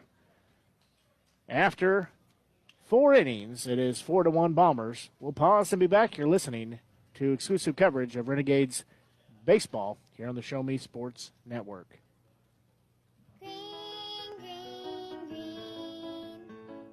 It's our home, it's our dream. For a life that's healthy and clean, make it green, green, green. My mom said making it green is making sure the air in your home is healthy for your family to breathe. Make sure you test your home for radon. It's easy. Just call 866-730-GREEN. Make it green, green, green. A message from the US EPA. Hi, this is Joe Montaigne. All right, now we are back. Didn't miss much there, just a long out to end the top of the 5th inning. And leading off for the Bombers, on the right page here,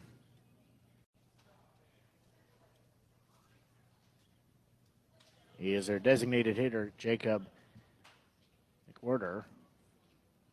So he's down in the count at 0-2.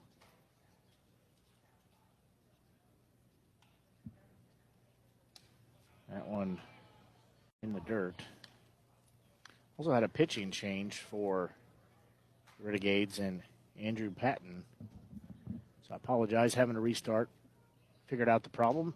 The internet quit, so kind of hard to stream when you don't have the internet. 1-2 pitch. That one inside. I'll make it 2-2. You know, just like the players, we've got our things to work out too. So a 2-2 pitch. Bottom of the 5th inning. It's a 4-1 Bombers lead. That one skied a mile high. Looks like it's going to get out of play, and it does.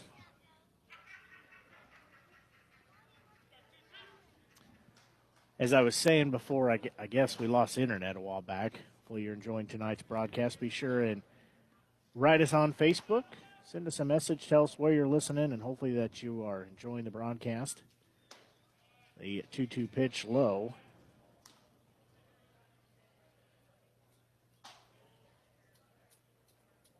So we'll take it to a full count. We said we apologize for the few technical difficulties, but we're working through it. A full count. That one fouled off. That's going to go behind the third base dugout. Hanging breaking ball. Looks like he was just late on it. Yeah, caught him just behind it. So it'll still keep it at a full count at 3-2. No outs, nobody on here in the bottom of the 5th inning. Pitch is on the way, and it's going to be a grounder to the shortstop. He'll field it, throw over to first, in time. That was a bang-bang play. It's a 6-3 put out. Most importantly, first out in the inning. Now batting will be shortstop, Brandon Stallman. He'll step in from the left side of the plate. One out here. Patton on the mound. That one low.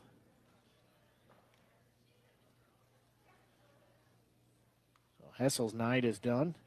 Didn't really pitch that bad of a game. Just had a couple of breaks that didn't go their way. So high fly ball is going to go to shallow center field, and it'll be caught there for out number 2. Yeah, going back on Hessel, he had some great he had some great stuff tonight, but he did get kind of unlucky in the first inning and got jammed up in third inning to fourth inning. But man, I really loved his fastball and his curveball. I think those will take him a long way this season. Yeah, definitely 2 just a couple unlucky breaks there, but still a performance that's something to be proud of, I think. Duffin Makings takes that one for a ball. He is at the plate with 2 outs. That one high, ball 2. As we talked about, there's just a few things to get worked out through the start of the season. You know, the 2-0 pitch, that one low, ball 3. 2 outs here. Said pitching is Andrew Patton. We're going to have time called. Patton also has a nice curveball also. And they've had some good movements, and these players are here to play and have some fun and have some good baseball. Hadn't been, scores not in the favor that we'd like to see it, but it's been a good game to watch, good game to call. That one straight down central for strike 1.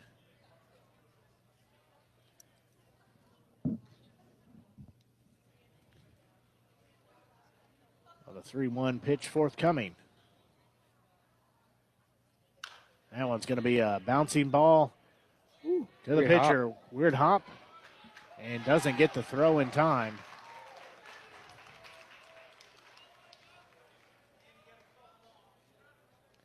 You know, unfortunately, that's 100% due to that turf. Just doesn't take a natural bounce, and that's what it did.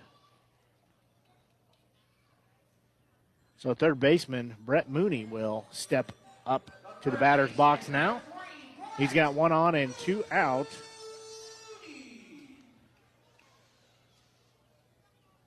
So Mooney will be batting right-handed. First pitch to him, down low.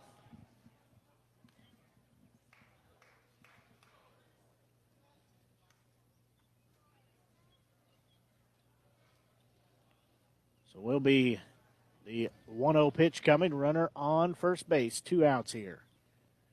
First pitch on the way. That one a little upstairs. Ball 2.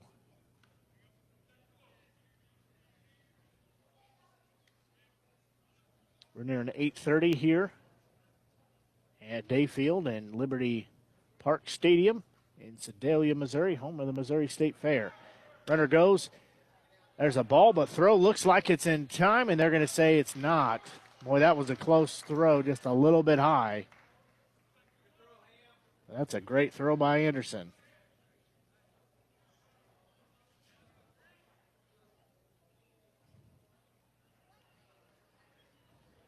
So runner advances to second base. 2-1 count with 2 outs. That one upstairs. For ball 3. 3-1 now. Bombers leading 4-1. They've had 5 hits and 1 error.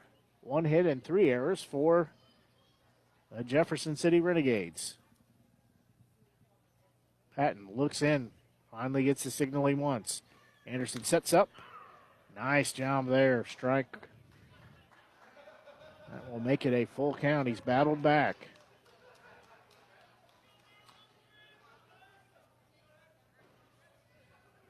So Makings at second base. He'll be off with the full count. 3-2, 2 outs. He goes. And strike 3 called a swinging strike 3. And that will end the inning. No damage done on the scoreboard, but still gave up that 1 hit. So after 5 innings of play, it is 4-1, Bombers leading the Renegades. We'll pause to be back as you're listening to exclusive coverage of Renegade Baseball here on the Show Me Sports Network. In the wake of a disaster, what one thing can you send that will help people the most? A blanket, a tent, a sandbag, a doctor. Actually, if you send a monetary donation, you send all these things. Even a small donation can make a big impact and can quickly become exactly what people affected by disaster need most. Want to help those affected by Hurricane Sandy? To donate, visit sandy.adcouncil.org. That's sandy.adcouncil.org. Brought to you by the Ad Council.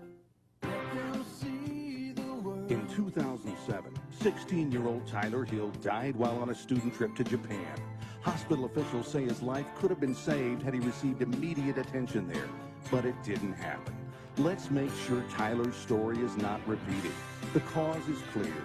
Keep kids safe. Find out more at clearcausefoundation.org. Children of America.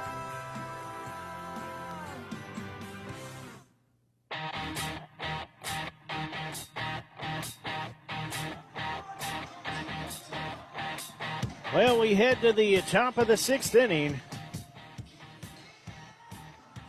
Renegades have their work cut out for them.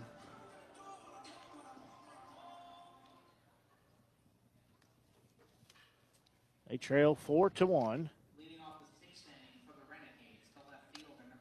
So they will send to the plate Caden Dial. He'll be leading off the top of the 6th inning.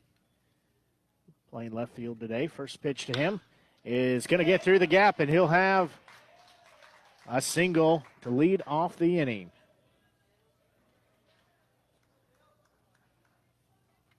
That is what you like to see, him attacking the ball on first pitch. That is exactly I always right. love seeing leadoff hits, always lead to big things. Hasn't yet in this game, but hoping it still does in the remaining innings. Well, there's time to get the rally going. Stepping in will be right fielder Brady Voss. He's got one on, nobody out. He struck out and reached on a wild pitch. Throw over to first, not in time.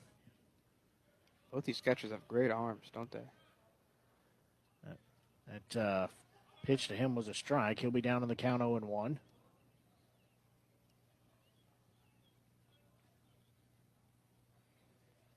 The 0-1 offering. He's going to bouncing ball to third. It's going to be a tough play. Only play is over to first, and nice job of the first baseman to dig it out.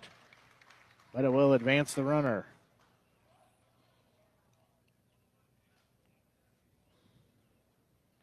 Be a 5-3 fielder's choice for the first out. So first baseman Carter Mize will step in. He's got one out here and a runner on second base. His team trails 4-1. Pitch is going to be downstairs. Ball one.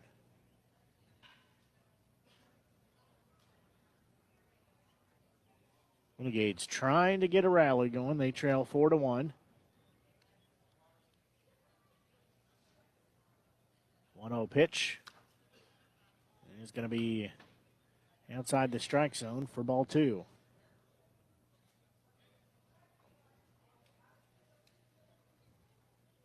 Tempo of this game has definitely slowed down a little bit here. Yeah, after the first part. Few rough innings for the Renegades, slowed it down past 2 scoreless innings. That pitch in the dirt. So it'll be a 3-0 count. Or Mize. What do you think he's taking here? He does. For a strike, it'll be 3-1. As one out here. Still runner on second base. That's Dial. A long fly ball is going to be hit. And it is going to be up near the warning track. That was towards just to the left of right field, and that's going to be an RBI double. Couldn't tell if that thing was going to leave the yard or not. That thing was crushed. I don't know how it didn't go out, but he's still a run. He's got an RBI double to his name. And they have cut that lead in half at 4-2. Not the greatest vantage point here to watch the game, but not bad nonetheless. That power hit that to the gap out in right field, and it went up to the warning track and up to the green fence out there. That's probably about 360 feet. Sign a little ways away says 365, so I think that's about 360. So he got all of that. Most importantly, he's cut that deficit in half at 4-2. And a visit from the pitching coach for the Bombers. Got to think at some point, McCahill's night is probably coming to an end. Seth Denoyer, the third baseman, he steps in. So he's got runner on second base, one out to work with. His team trailing by 2 at 4-2. First pitch to him, low.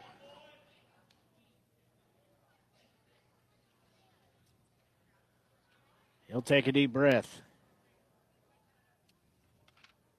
He has 2 strikeouts on the night. Next pitch, inside. He has pitched a good game tonight, limiting the Renegades to 2 runs and only 3 hits. Only 1 error for the Bombers. Dillman tried to frame that, just couldn't get it close enough to the strike zone. So 2-0 pitch here for Denoyer. He's going to break his bat and hit it to second base. He'll field it, and he'll be out. But man, did that bat fly and went past the third baseman. Yeah, that's some more lumber for the I guess. Well, we should say the first piece of lumber for the bonfire. That'll be 2 outs, but does move the runner into scoring position. He just obliterated that.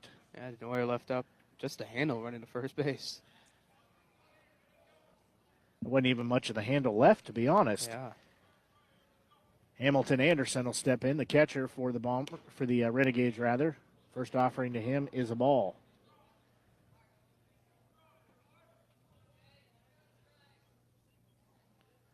Well, like we said, Denoyer moves the runner around. That one also misses. I know that our listeners had to hear that broken bat. That thing had a massive crack to it. 2-0 pitch with 2 out, and another long ball. Looks like it's going to get in the corner, and it does.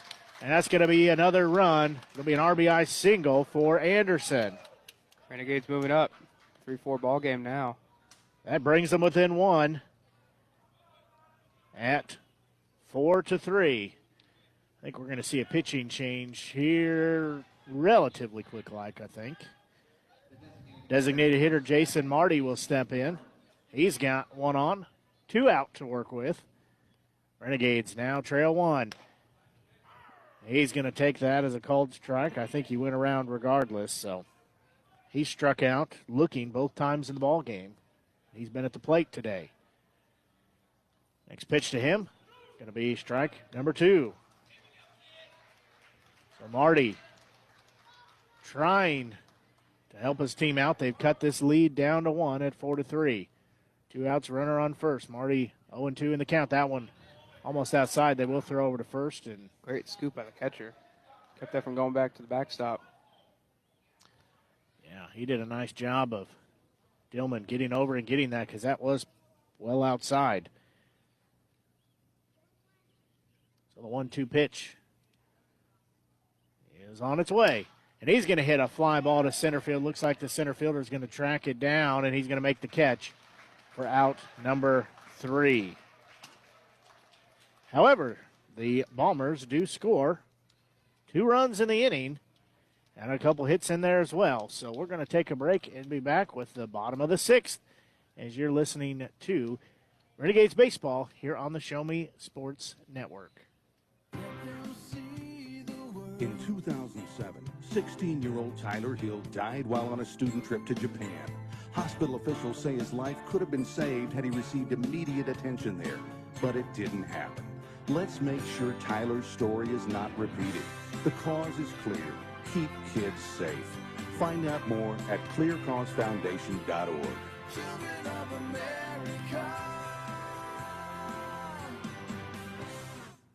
This is the story of Daniel, who was born 2 months early. His lungs weren't ready. His heart wasn't ready. His parents could only hope that one day he would leave the hospital healthy, and they would all live happily ever after. Daniel's is just one of the more than 500,000 stories of babies born prematurely last year. You can help the March of Dimes stop premature birth and bring more babies home healthy. Learn how at marchofdimes.com. Working together for stronger, healthier babies. Well, the Renegades able to do a little bit of damage there. As they scored 2 runs, they now trail by 1 at 4-3. They got down in a hurry where it was 4-0, and they've been able to climb back in it and trail by 1. They're slowly making this a really good ball game, aren't they? We said, apologize for not being able to get the broadcast on our media center and app. Been working on that since October. I guess it's not quite ready yet. I thought it was, but either way, we found a way to get it on air. So hopefully you're enjoying the broadcast. First baseman Clayton Meyer at the plate will lead off the bottom of the 6th inning. He'll take the first pitch for a strike. As I said, hopefully you're enjoying the broadcast tonight, and let us know if you are. Even if you're not enjoying it, let us know. And he's going to be hit by a pitch. Caught right off the knee. Yeah, caught him right on the knee. Whew. Those always hurt. Even if you don't enjoy the broadcast tonight, tell us you did anyways. They're going to run. You're going to put in a runner for him. So like that is number 1 checking in. Check my roster here. It's Brandon DeSonia.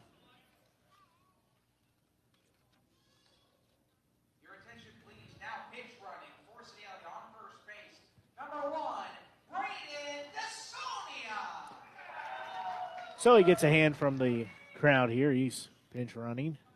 Probably not a bad move considering he just got drilled in the knee. First pitch is fouled straight back. That is Wyatt Towle.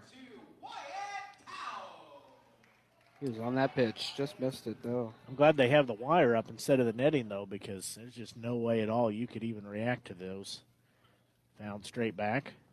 So it'll be down in the count at 0-1 with one on. Patton still on the mound for the Renegades. Next pitch shows bunt. And he made contact. So that'll be a strike, too.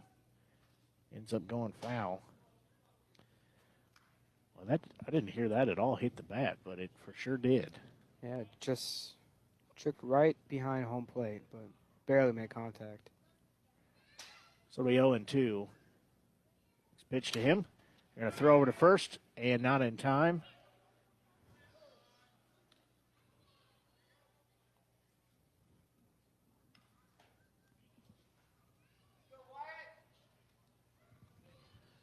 So it'll be 1-2 the count. Renegades climbing back in it, just down by one. Runner goes, swing and a miss. Ball's past the catcher.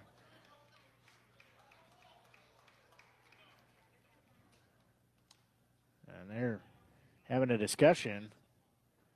It looked like it tipped the bat. They are going to say that is the case, so he is going to be out. So that'll be the first out. So Gideon Ontel will be in, has a runner on second base, has one out. First one, he misses.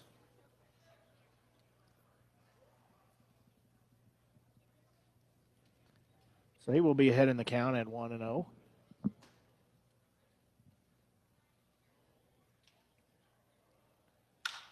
That one foul, but caught on the fly by the first baseman, trying to double up, and I think they do.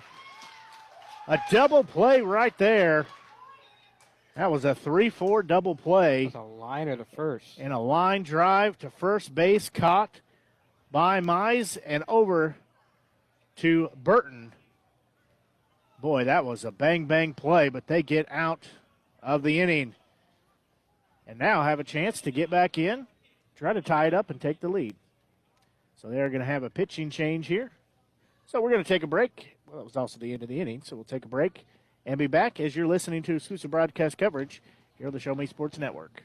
I got smart about mortgages. Now it's my house I go home to. I got smart about credit cards. Now paper or plastic has a whole new meaning. When it comes to your money, whatever you want to get smart about, you can find it at smartaboutmoney.org. Smartaboutmoney.org is a free online resource from the National Endowment for Financial Education. We're an independent nonprofit foundation dedicated to helping people just like you get sound information about money. Smartaboutmoney.org. It's the easy place to start when you want to get smart. What if you didn't care about being on the fast track? Instead of flying to the big interview, what if you flew somewhere else altogether? Like a village in Botswana or a tiny island in the Pacific where needs are easy to see. What if you decided to share your skills with others and help someone else get ahead? Peace Corps. Life is calling. How far will you go? To find out more, call 800-424-8580 or visit peacecorps.gov.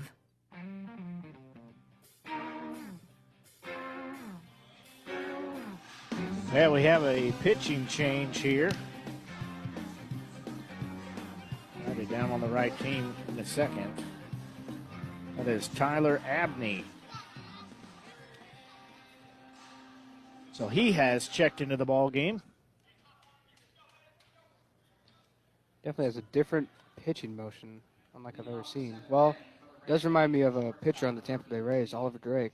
Kind of a weird long arm action from the back and just kind of missiles it to home plate. So leading off the top of the seventh inning will be Joseph Kielhoff for the Renegades. Fouls that one off. Should say Kielhoff's rather. Yeah, he has a different motion, does their pitcher, Abney. Looks in. That one in the dirt.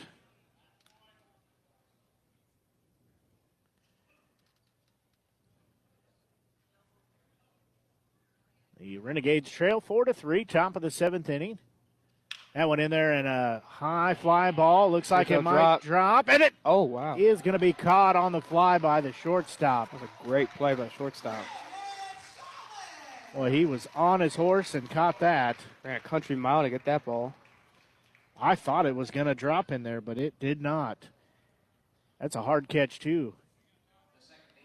As he is right-handed, so he has to reach across the body and catch it. He does. That'll be the first out. Ben Burton, second baseman, will check in.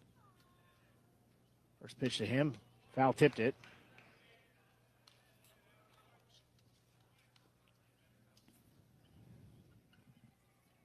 It'll be at 0-1 count, one out. He shows bunt, pulls it back. So it'll even the count at 1-1 with one out. Renegades down by one at 4-3. That one fouled off his ankle. So Burton's going to take a moment to walk that off.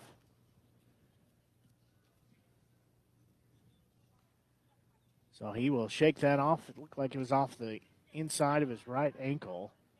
But he's down in the count at 1-2 with one out. That pitch, swing and a miss. Ooh. It's going to be a drop ball. They should throw over. Well, not a real great throw, but they got him out nonetheless. That breaking ball really fooled him. He was way out in front of that. Yeah, it looked like he got his ankles crossed up too there. So Tommy Reether will check in, center fielder. He'll step in from the right side of the plate. Two outs now for him to work with. First pitch, swing and a miss. Abney is bringing some heat here. 3 runs on 4 hits and 3 errors for the Renegades. That one fouled off. Really hoping those foul balls don't go near my car. Yeah, I parked at the pool across the way, so they'd have to hit quite a foul ball to get over there. I'm not saying it doesn't happen, but definitely think about where you park a little bit. Yeah, well, I did not park that far away, so. That ball in the dirt. Praying every time there's a foul ball, just a little bit farther. So 2 outs here, 1-2 count. Abney's next pitch on the way, swing and a miss. And that will end the inning. 3 up and 3 down. And we will head to the bottom of the 7th inning as the Renegades trail 4-3 to the Bombers. We'll pause to be back. You're listening to exclusive coverage, Renegades baseball, here on the Show Me Sports Network. What would happen if you didn't follow the established path? Would you feel scared or proud? Could you explain that helping the people of Peru improve their own community would also have an effect on your own? Would you rather make your own way or spend a lifetime saying, what if? Life is calling. How far will you go? Peace Corps. To find out more, call 1-800-424-8580 or go to peacecorps.gov. Hi, I'm Joe Perry. And Steven Tyler from Aerosmith, here for Rad, recording artists, actors, and athletes against drunk driving. Yeah, you know we love it when the music does the talking. And you know, the music stops when someone gets killed. So never let someone you know get behind the wheel if they've been drinking. So keep it real. Friends don't let friends drive drunk. A public service message brought to you by the U.S. Department of Transportation, RAD, the National Association of Broadcasters, and the Ad Council.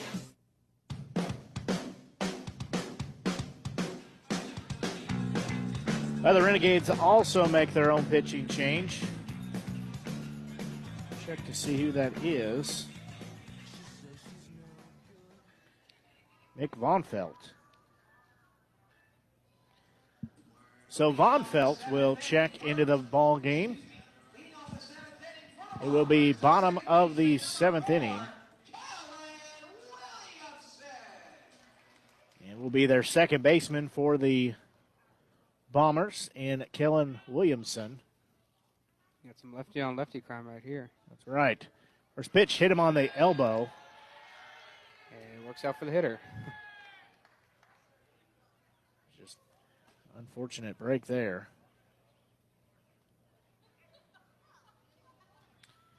So now to bring in catcher Zach Dielman.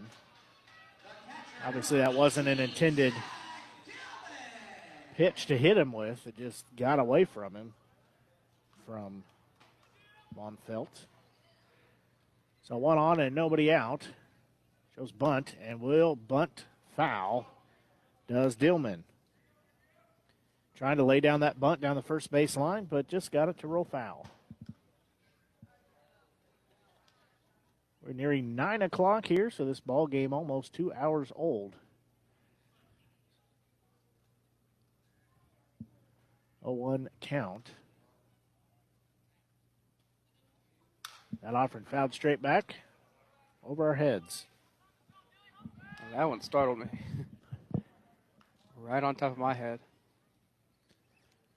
I think it fell back into play. But it will be an 0-2 count to Dielman with runner on first. That is Williamson.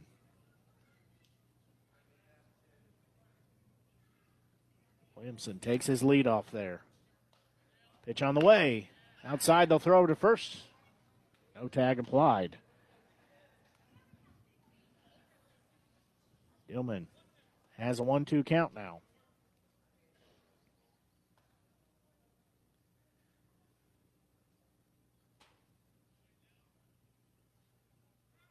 Pitch off and a bouncing ball hit to the shortstop. He mishandles it. Only plays over to first, and they got him. It took a long time to see, but they got the out. Very close play. Home fans did not like that call. Luckily for the Renegades, that's first out. That'll be the first out. That was a hard hit ball to short. I think he stayed on it. Designated hitter Jacob McWhirter in. Yeah, it is tough, like we've said, with this turf. It doesn't bounce exactly the same, so it took a different bounce than what he's used to.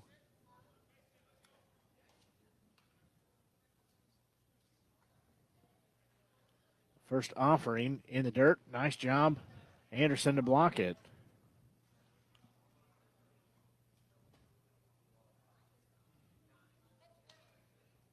So McWhirter will step back in. He's ahead in the count, 1-0. His team leading. Bombers leading the Renegades 4-3. One out here, runner on second base. The 1-0 offering forthcoming. That one in the dirt again. Anderson doing a nice job stopping it. Von Felt trying to work down, but just working a little too much down.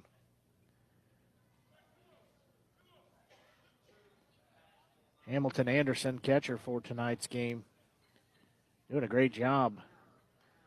Like to do a player of the game, however, maybe a big play of the game too, which we have those on deck. However, as we were saying with our technology issue, that kind of all went out the window for tonight's game because I just wanted to make sure we get the game on the air. But if I had to give one right now, in the bottom of the 7th inning, he would be a leading candidate for player of the game. He has saved several runs out there, so. Von Felt will look in. Next offering. Nubber off the end of the bat, trying to get it, and it's going to drop. Sliding was the right fielder. Looks like everybody's going to be safe. Yeah, the second baseman in Burton stumbled.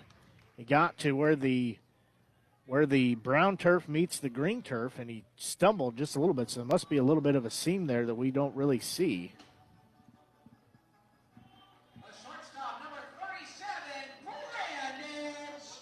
So shortstop Brandon Stallman will step into the left-hand batter's box. He's got first and third, one out here. Von Felt will look in. He'll shake his head. Pitch on the way. That bit outside. It just seemed like when Burton was turning around to get that, he just kind of caught his foot right on that lip, and you can kind of see it here in front of us. There is a little bit of difference. Next offering straight down center. That's strike one. Just caught the front of his cleat in that and lost a little momentum. Nice job, though, of Voss to try to come in and make a sliding grab. 1-1 pitch. Bouncing ball. Hit to the second baseman. Over to second. And they got the put out at second, but nothing else. It'll be an RBI for Stallman. Bombers adding a little insurance late. Now they have a 2-run lead against Renegades. Double play did not quite turn out like they wanted. We got a 4-6 put out. So Duffin Making steps in. He's got 2 outs here, 1 runner on first. That pitch is outside. Sitter right here reminds me a little bit of Joe Morgan. See his little elbow? It's like to go back and forth a little bit. He's got some action in that. That pitch in the dirt. Ball 2. He keeps that elbow pretty much in motion till he's set. So 2-0 pitch now forthcoming to Makings. He gets that elbow almost perpendicular there, and that one down for a strike. 2 outs here, runner on first base. That is Stallman, just had that RBI. He's got 2 RBIs on the night. That one low. Not far enough away from the catcher for Stallman to go. So it'll be a 3-1 count, 2 outs here. Trying to work out of this jam is Von Felt without giving up any more damage. Makings at the plate, 3-1, 2 outs. And he's going to foul that off to the first base side. So now, we'll see at least the 1-horse merry-go-round. We should anyways. Full count, 3-2, 2 outs. Stallman should go on first base. There's the pitch. He goes. And they called it strike 3 looking, and no worry about him going because Makings strikes out looking. Well, we're going to head to the 8th inning of play. Bombers leading by 2 now at 5-3. We'll pause and be back. You listen to exclusive coverage of Renegades baseball here on the Show Me Sports Network. Captain Eric Lawrence was training Afghan soldiers when his truck was hit by an IED. I sat home alone for months. I didn't want that anymore. I wanted to go back to work.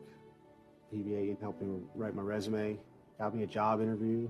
I got the job.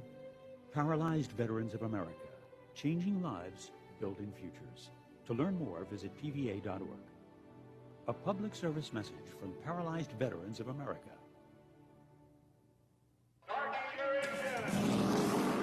Hi, this is Carl Edwards here for RAD, the entertainment industry's voice for road safety. You want to make a difference? It's simple. Be responsible. Plan ahead. Designate before you celebrate. Friends don't let friends drive drunk.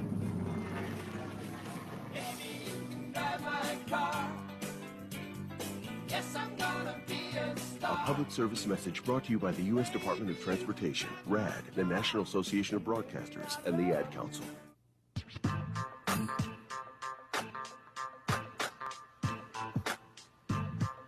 Well, we enter the top of the 8th inning as the Renegades will send left fielder Caden Dial to the plate. On deck will be right fielder Brady Voss, and then first baseman Carter Mize. Everybody says they're ready, so we're ready to begin play. Top of the 8th inning. It's a 5-3 ball game. Bombers leading. First pitch in there for a strike.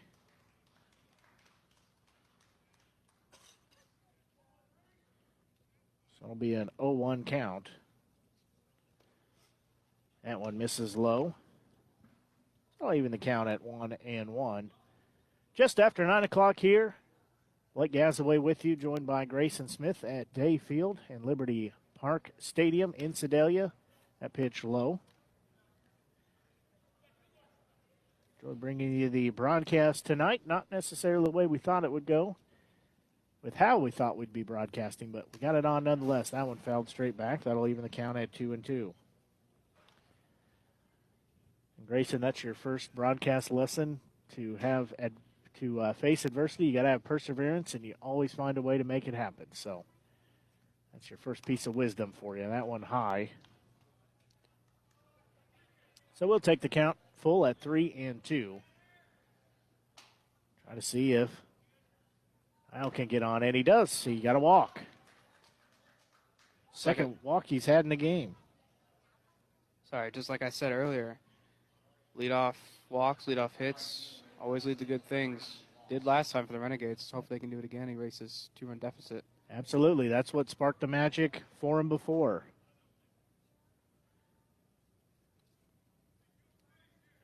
So Voss will step in, the right fielder.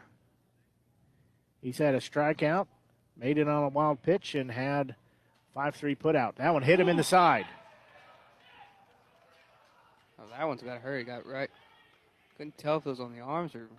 I think it was on the rib cage. And that one's probably feels much worse. He at least was able to sort of try to absorb the blow, but it's still going to hurt tomorrow regardless. So now stepping in will be first baseman Carter Mize. He has had a single, an RBI single, an RBI double.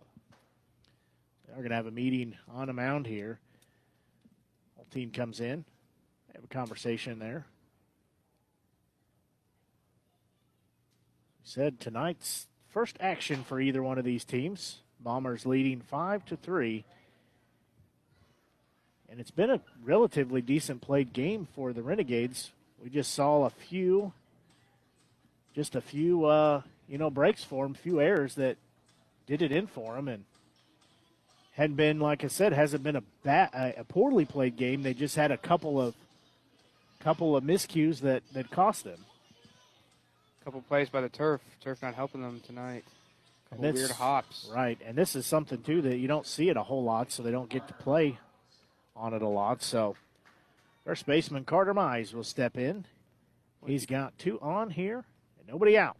Wouldn't you just love to see a 3-run homer right here? First pitch to him. Straight down central, but a little outside.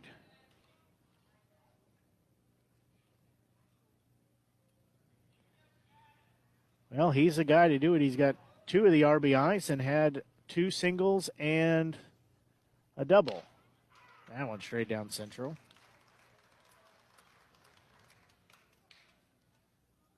So he is 3 for 3 for the night.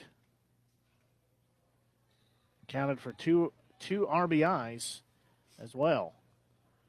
So the 1-1 offering coming. He's going to bouncing ball to the second baseman. He'll flip it to the shortstop over to first in time to get the double play. That is not what you like to see right there.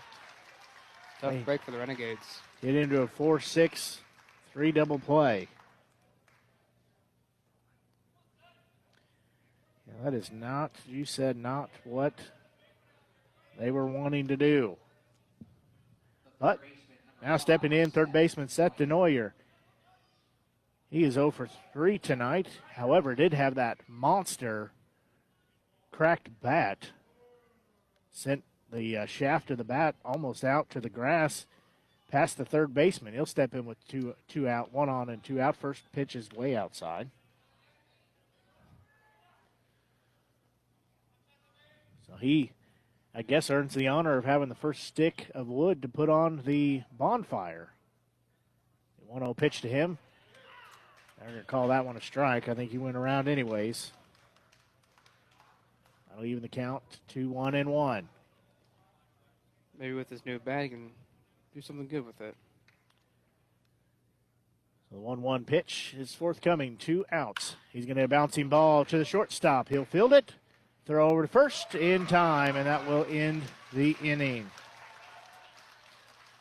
Well, there was some life, but the Bombers got out of it. So we will go to the bottom of the 8th inning. Bombers leading 5-3. Listen to exclusive coverage of Renegades baseball here on the Show Me Sports Network. This is Paul Stanley from KISS for RAD, recording artists, actors, and athletes against drunk driving. Some of us work months producing a CD, but in less time than it takes to play it, someone will be killed in an alcohol-related crash. So please don't drive when you've been drinking. Plan ahead. Arrange a designated driver. Remember, friends don't let friends drive drunk. A public service message brought to you by the U.S. Department of Transportation, RAD, the National Association of Broadcasters, and the Ad Council. I had PTSD. Once I was back from Iraq, I was distant from everybody in my family. We had a reunion of our unit, and you'd hear these spouses say, "Is your husband doing that? My husband's doing that too. I thought it was just us." And really understanding that, hey, this is a common experience. I learned more to listen to what he was saying, and that made it easier for me to understand where his pain was coming from. Warriors should know that resources are available. Learn more at realwarriors.net. Yeah, the Renegades have another pitcher in the ball game. They brought in DJ Seelbach from Topeka, Kansas. Throws right, bats right. They brought him in here at the bottom of the 8th inning. Renegades trail 5-3. They have 3 runs on 4 hits, 3 errors. For the Bombers, they have 5 runs, 6 hits, and 1 error.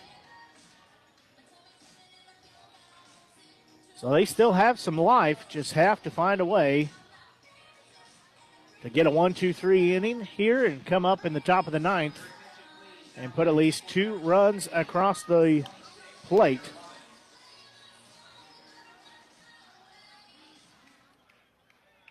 Maybe I misread the number. Nope.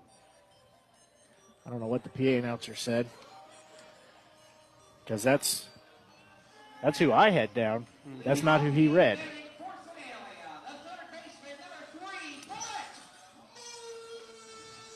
So third baseman Brett Mooney, he will lead off for the Bombers. Clayton Meyer will be on deck, and then Wyatt Towle. So Mooney steps in here in the bottom of the 8th inning. First pitch to him is called strike. Man, I talked earlier about the Bombers pitcher having a unique pitching warm-up. I think number 35, DJ here, I think he beats that one by a lot. Almost reminds me of Chris Bassett from the Oakland Athletics. Very outgoing, very, He really, yeah, that's strike 2. He really gets those arms out and extended as far away from his body as he can before he delivers it. Trying to make use of every muscle possible. It's working. 2 strikes on him now. So the 0-2 pitch on its way.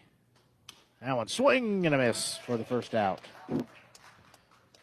He took a little something off that, and it paid off for him. First baseman Clayton Meyer is stepping in. Nope, that's not who that is. Nope, that's definitely number 1. That, according to this, is Brandon DeSonia. Sorry, Braden DeSonia. First pitch to him. It's upstairs.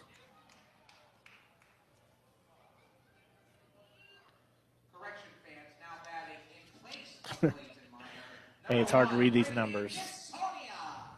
Reading is hard, isn't it? It is. So he's ahead in the count 1-0. I just happen to be lucky that I can see the back of his jersey. That one in the dirt for ball 2.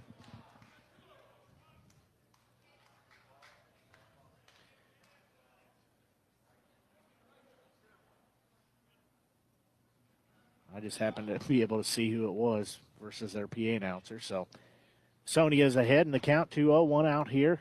Top of the 8th inning. Next offering on the way. That just missed outside. It's ball 3.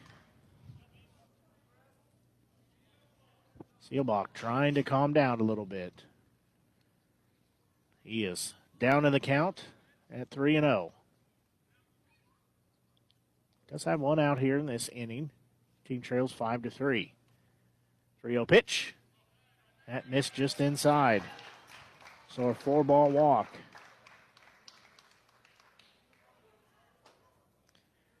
That will be right fielder Wyatt Towle.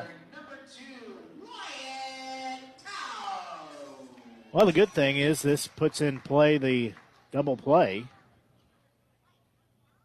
One out here in the bottom of the 8th inning.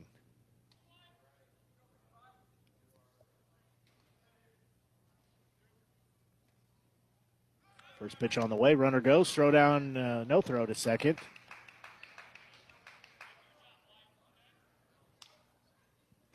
So it'll be a stolen base. Looks like the catcher didn't get a great grip on that ball. Looks like it slid right away, right by the batter. Yeah, ended up in Towle's hip pocket, so I think he was asking the umpire if he was calling him for interference. I don't think he interfered with it. It just happened to be not a good grip on it. So he will be down in the count at 0-1. Runner on second base now with one out. Seelbach gets the sign. There's the pitch. That went inside. Almost hit him.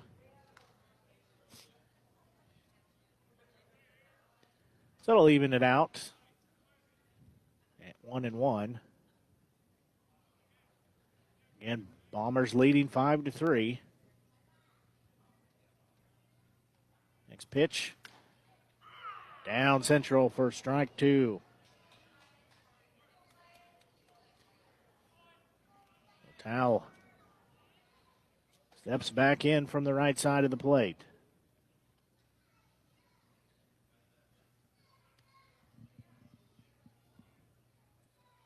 He's down on the count 1-2 with one out. Runner goes to third, ball in the dirt, and they're not going to have a throw. The runner steals second. That is Sonia. Towle wasn't trying to interfere, but he was standing right in the way of that throw. Yeah, I was about to say, if Anderson throws that, it's going straight to his head. So wise decision by Anderson not to try to plunk him in right, or not even just in his head, but I think right in his face. So it'll be 2-2 now. One out, runner on third. Anderson sets up, and it's going to be a bouncing ball, and only plays to first. And they're going to get him, as coming up to field it is Seelbach. He's got a 1-3 put out.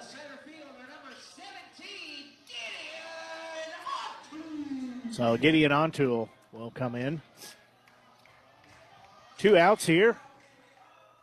Seelbach trying to get out of the jam he's found himself in after he gave up the walk and then two stolen bases by Sonia. So his first pitch is fouled straight back.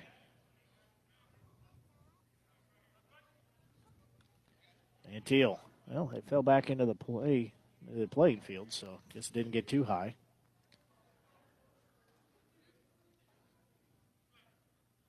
So, down in the count is 0-1 is Antiel.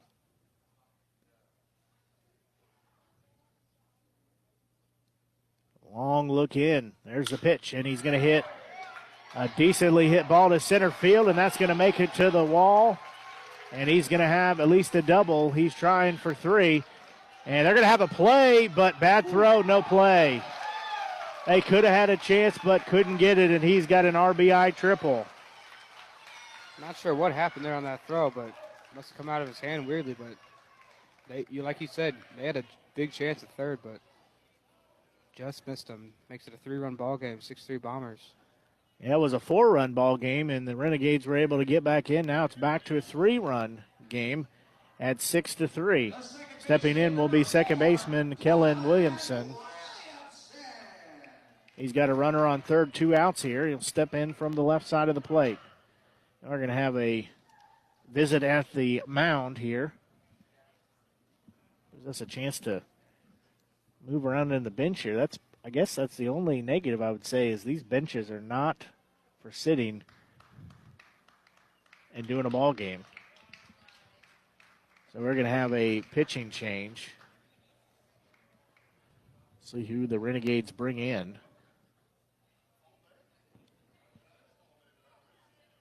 26, I believe. That's who's checked in. It's like Xander Lovin. You are correct. I like the official here. He is sure to let us know who's checked in. I appreciate that. So Xander Lovin will check in.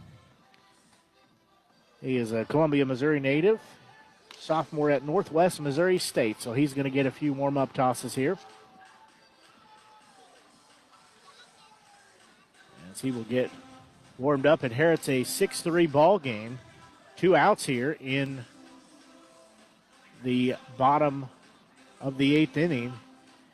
He will see Kellen Williamson, the second baseman. He's had a single, 4-3 put out, a walk, and a hit by pitch so far. So he's reached 3 times with his 4 at-bats.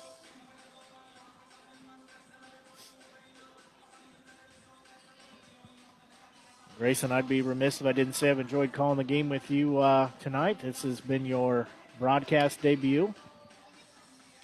You've done a very good job tonight, and look forward to working with you all season long. Yeah, I appreciate it. It's been very fun. It's been a great opportunity. It's been a great game. It's bad Renegades aren't winning, but they have put up a fight today, and it's great to see in their season debut also. Right, there's a lot of positives come from it, and lots of opportunities to build from, just like we talked with our broadcast. You know, we had some issues, but that's okay. We're going to fix it and go on. We all have those things, those first game jitters and first game issues, so we just work through them. So stepping in will be Kellen Williamson. 2 outs here. Runner on third base. First pitch from Lovin is outside. I am loving that fastball. That is. We need to invest in a radar gun. It's got some heat on it. Yeah, velocity is high. Here at snap in Anderson's glove.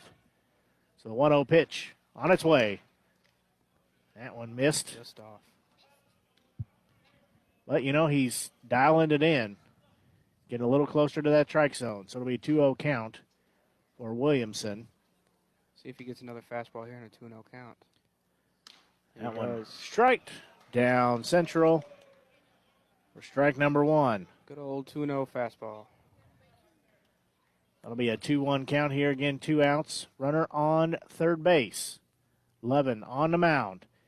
Next pitch, a little high. Ball 3. So Williamson trying to reach safely again. He's been at the plate 4 times tonight. This is appearance number 5.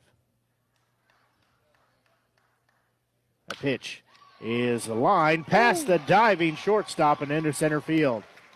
And that's going to score 1 on the RBI. Single. Back to a 4-run lead for the Bombers. Lovin threw all fastballs at a bat, so looks like the hitter was just waiting for that to come, and he just put it up center field, right past the diving shortstop.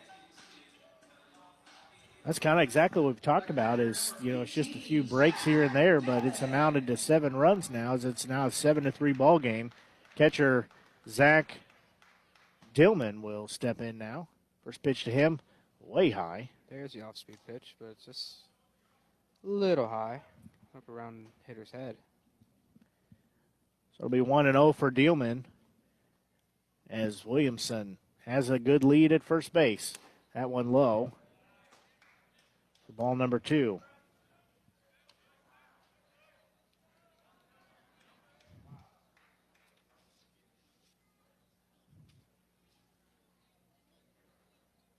So 11 gets the sign he wants. 2-0 pitch. That one lined into center field again. That'll be at least a single. And it will split them at first and third. Runner stumbled around second, but makes it pretty clearly to third base. Or, excuse me, pretty easily to third base. So that'll bring in the corners now. As it'll be a designated hitter, Jacob McWhirter. He'll have runners on first and third. 2 outs here for Lovin.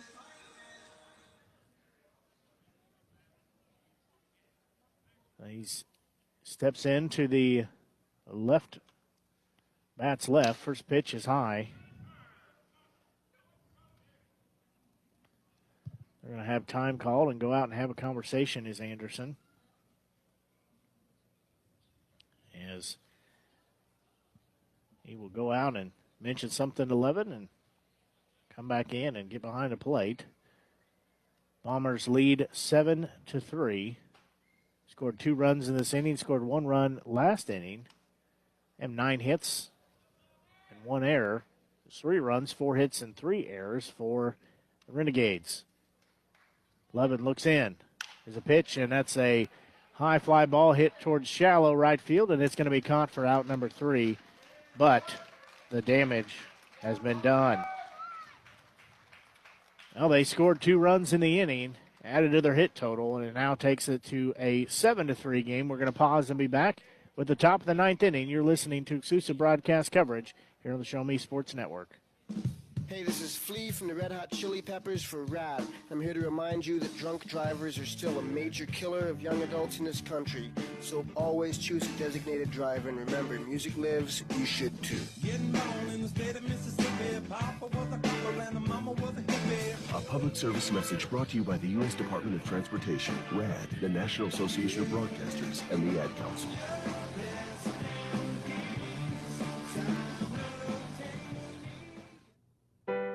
I had PTSD. Once I was back from Iraq, I was distant from everybody in my family. We had a reunion of our unit, and you'd hear these spouses say, is your husband doing that? My husband's doing that too. I thought it was just us. And really understanding that, hey, this is a common experience. I learned more to listen to what he was saying, and that made it easier for me to understand where his pain was coming from. Resources are available for military families. Learn more at realwarriors.net.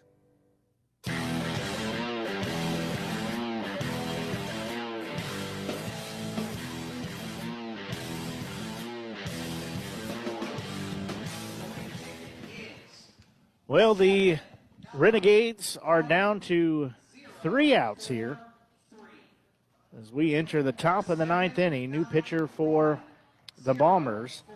They brought in right-handed pitcher Caleb Egbert.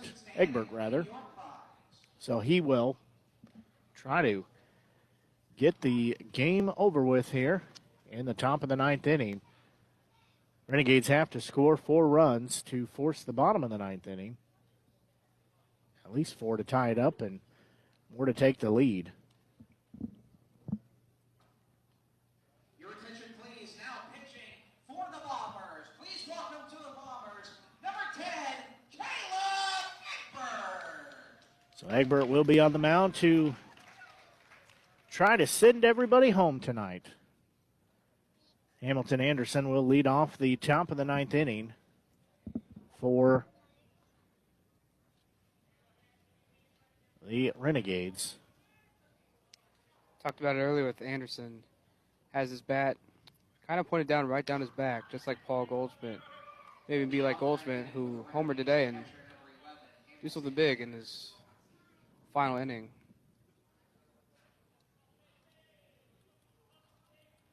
First one is a ball. That one in there for a strike.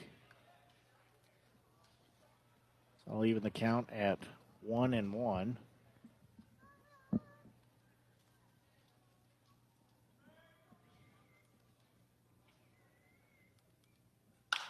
He's going to hit a ball that's going to drop into the gap in right field, so he will get a single to his credit. Designated hitter Jason Marty will step in. See if he can do something today.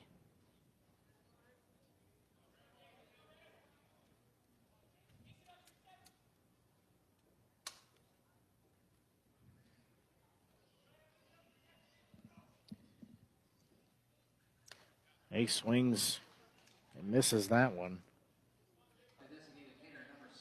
Like a pitch down and away. Just missed it. Plain old miss.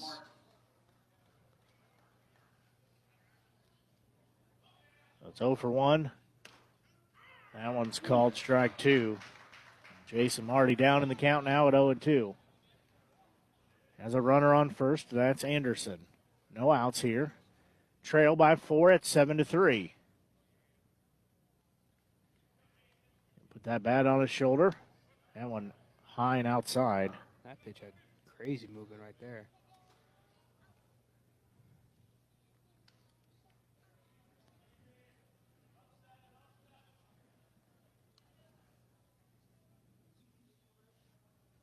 The 1-2 offering coming up. That one bounces out of play.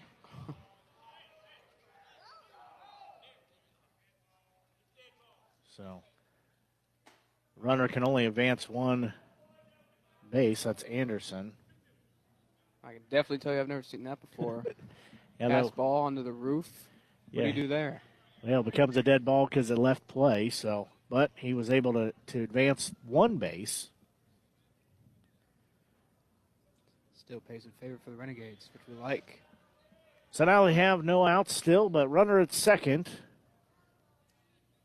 Marty is even in the count at 2-2.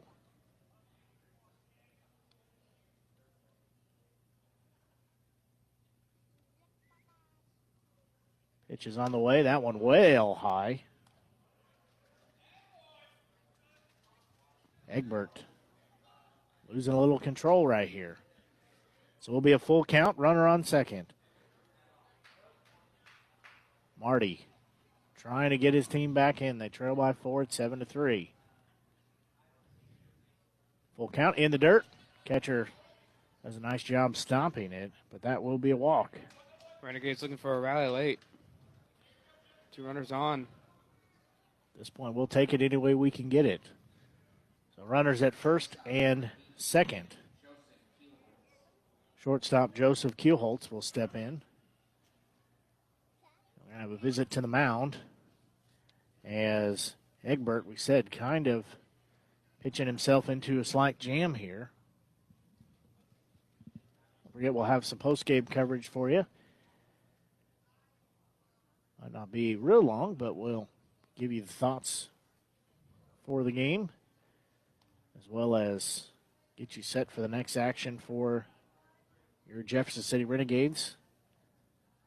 As we are just at 9:30, Blake Gasaway here with you, joined by Grayson Smith here on the Show Me Sports Network and the Renegades Radio Network.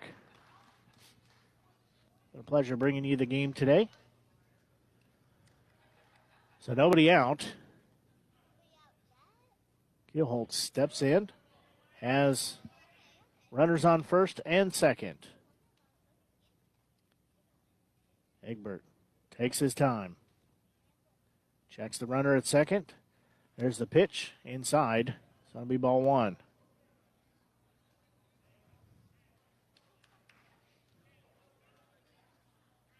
Kielholtz will step back in. He's ahead in the count at 1-0. Be a good time to see a 3-run shot right here. Better if we could even load the bases. That one inside, ball 2. Renegades trail by 4 at 7-3. It's good seeing Renegades working this pitcher, making him get that pitch count up, and finally taking some good pitches for balls. Hey, you're swinging a lot today, but that one down central for strike 1. I'll take the count to 2-1. Egbert looks in again. Gets the sign he wants. 2 on, nobody out here.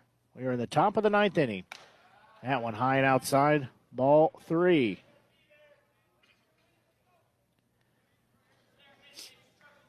Kielholtz, rather. He's got a 3-1 count. 2 on, nobody out. Like to see the bases loaded here. Pitch is on the way upstairs, and he walked him. here comes that rally. And we got Ben Burton. Second baseman Ben Burton will step in. He's got bases loaded, nobody out. Has a fly out to right field. Strikeout looking. and also was put out, so he's 0 for 3. What a time for him to come alive. Egbert, first pitch to him, downstairs, ball.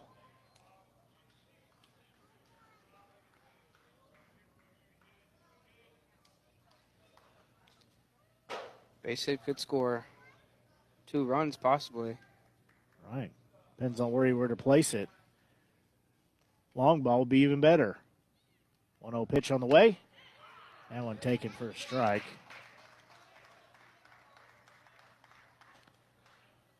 Burton now has a 1-1 count against him. Still nobody out, but bases loaded for the Renegades.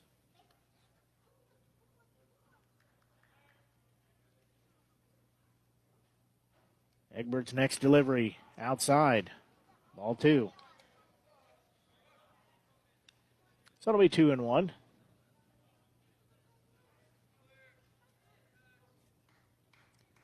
Definitely the last thing Bombers wanted to see in the 9th inning was their pitcher losing command against the Renegades.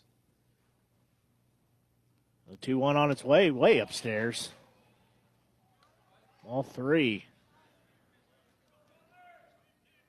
Egbert having some command problems. He's thrown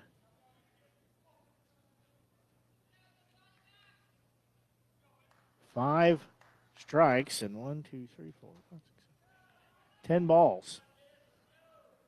So 3-1 count here for Burton.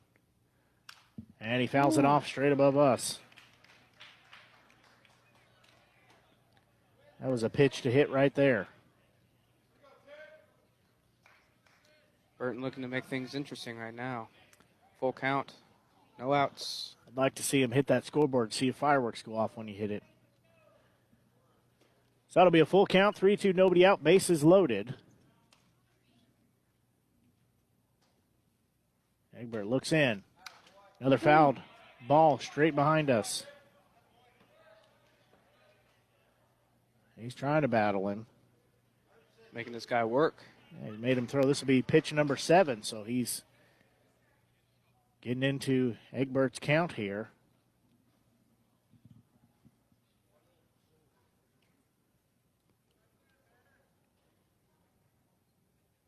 Egbert looks in again, 3-2, bases loaded. That one's going to crank it into the gap in center field. It's going to score at least 1, if not 2. Well, it goes clear to the wall, so it's going to score 2 now. It's maybe going to score 3. No play at the plate. And a stand-up double, 3 RBIs for Burton. Now that is what you like to see. That is a 1-run ball game. Runner on second, no outs. You hear that got the Renegades dugout fired up, as you said. Nobody out here. Runner on second, and it's now a 1-run ball game at 7-6. That's exactly what they need to do. Most importantly, they got into the pitch count. I'm sure Egbert is limited on his number of pitches, and they made him go deep. It's going to be a pitching change here for the Bombers. Now the Renegades have the top of their order coming up with Tommy Reether. Their number 9 hitter just got that 3-run double. It's like that. Is that 10 or 13? Trying to see who they're bringing in to pitch. Well, not 10, so it must be 13. That's Ben Haig. So Ben Haig will come in and pitch.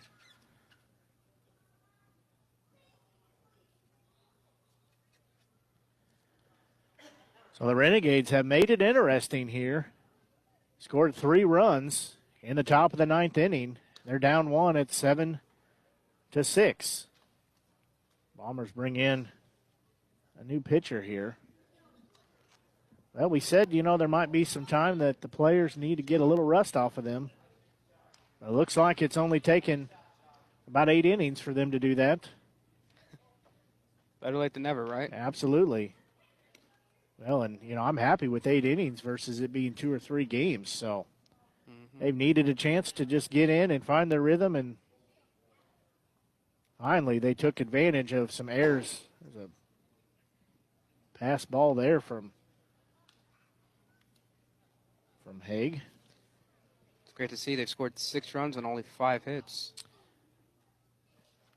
Sort of working the walks in the 9th inning. Absolutely. Looks like Haig is just about done with his warm-ups. So center fielder Tommy Rutherford, he will be up and on deck again. We want to remind you, well, that's a second pass ball now. I'd be a little concerned if he was my closer. Granted, he's warming up, but still. No outs here for the Renegades. Runner on second base. Already scored 3 runs in the inning. Would like to see him making more. It's another low pitch. He has about 2 more. Caden Dial, left fielder, he'll be on deck. And then right fielder Brady Voss, if they can get that far into it. It's sort of do or die here for the Renegades. They were down when we started. They were down by 4. But since scored 3 runs on that 3 RBI stand-up triple. So center fielder Tommy Rutherford will step in. 1 on, nobody out here. Haig looks in. There's a pitch. He's going to foul it back. So he was just behind it. And that one looked right by my car. So Reether was just behind it on there. Fouls it back towards the third base dugout. That's the Bombers' dugout. He'll step back in. Down in the count 0-1. Runner on, no out. That one in the dirt. Nice job of the catcher to corral it. Ball thrown over the pitcher's head. You can command issues everywhere now. Yeah, it gets to be a little dangerous there.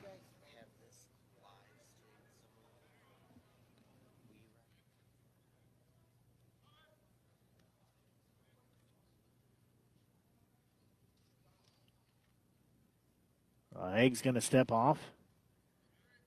1-1 count. No outs here, 1 runner on. Bombers' lead has been cut to 1 at 7-6. Let's pitch in. It's hit to the second baseman. He fields it. He's going to throw over to first on a fielder's choice. But most importantly, he moves the runner over. So we'll move the runner over to third base. So Caden Dial will step in. I'm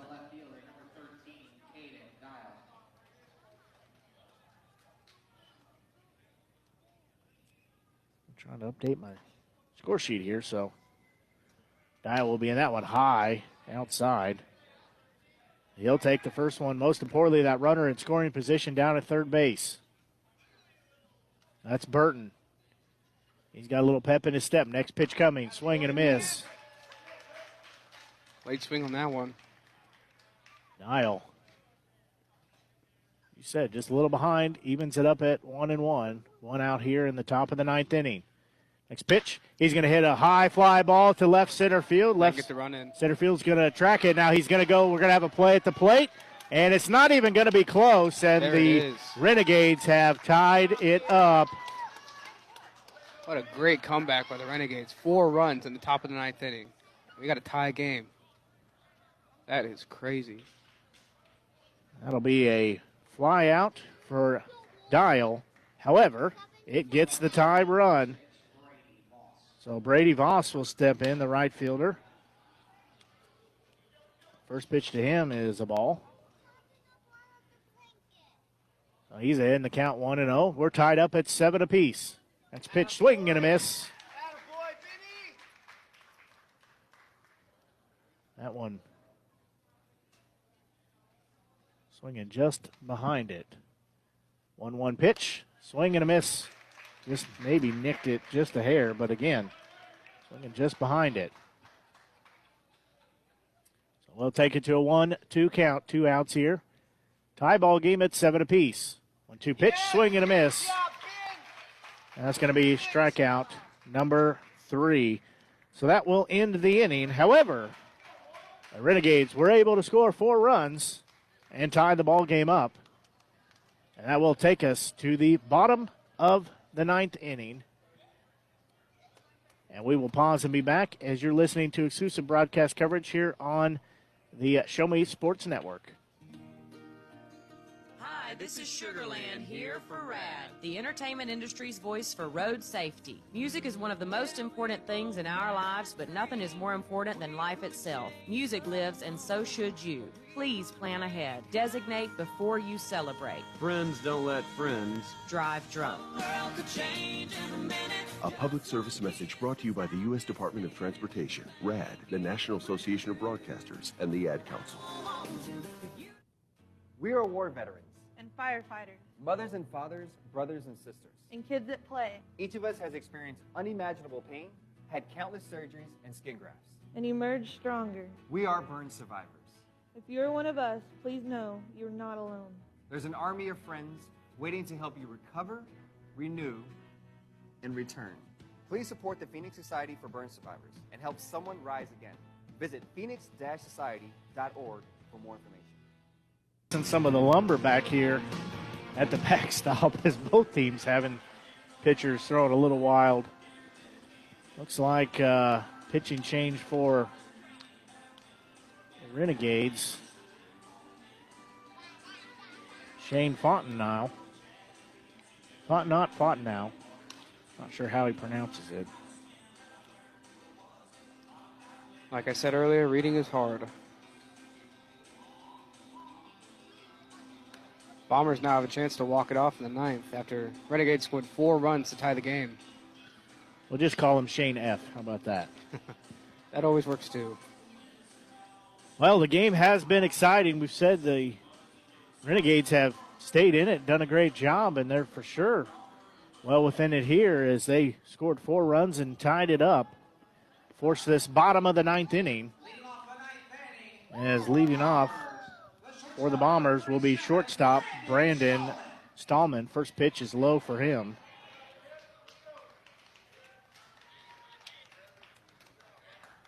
Game 2 hours and 45 minutes old. Next pitch is going to be off the end of the bat. It's a little number going to be taken by the shortstop. Yeah, that's the first out. That's Keelholz. Quick first out to get the Renegades 2 outs away from going in the extra innings. So Duffin Makins, the center fielder, he will step in now. So that put out at 6. He will step in 1 out here. That pitch is low and off the glove of Anderson.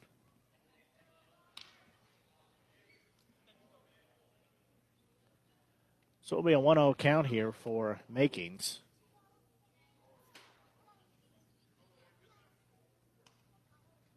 Pitch inside, ball 2.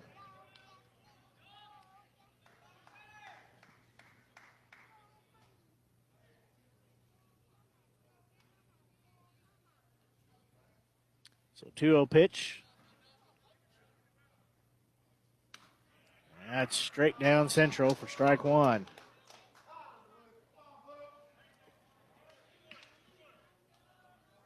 A 1 out here in the bottom of the 9th inning. We are tied at 7 apiece. That one low. Ball 3. So it'll be a 3-1 count. Again, 1 out here. Bottom of the 9th inning. We're tied at 7 apiece. 9 hits for the Bombers, 5 for the Renegades. 3 errors for the Renegades, 1 for the Bombers. The outside ball straight up the middle. It's going to get through. And Makins will have a single here in the bottom of the 9th inning. It's a wonder it didn't take out the pitcher's legs. Right over the second base bag. Bombers now looking to rally just like the Renegades did and try to win this game. It'll be a pinch hitter.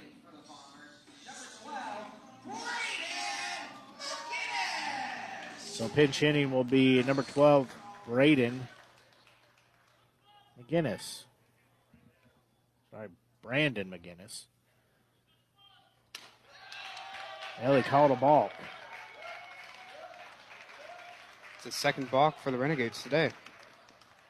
I not going to argue with him, but I saw nothing that looked like a balk in my opinion. I didn't see either of them today.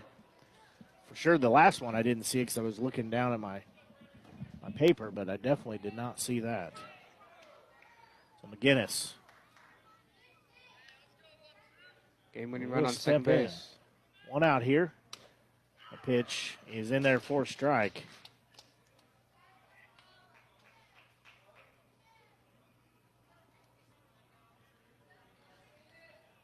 So it'll be 0-1 and one out here. That pitch in there for strike number 2. Blues giving the Renegades some late calls, but luckily it's going their way. 0-2 pitch. Wyatt Towle in the on-deck circle.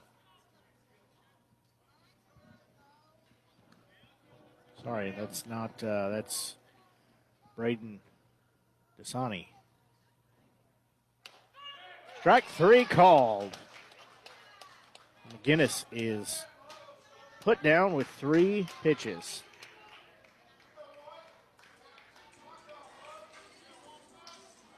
So it'll be 2 outs here. So Braden Dasania has runner at second, 2 outs here. First pitch to him in the dirt. Anderson goes down and gets it.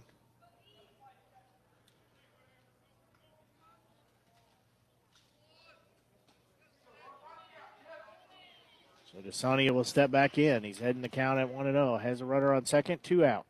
Tie ball game 7-7. Next pitch in the dirt. That'll be a 2-0 count.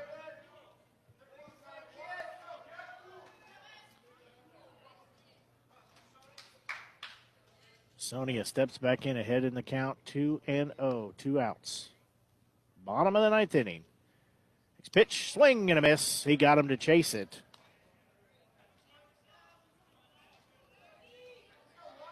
That was low and got him fooled and got him to go after it.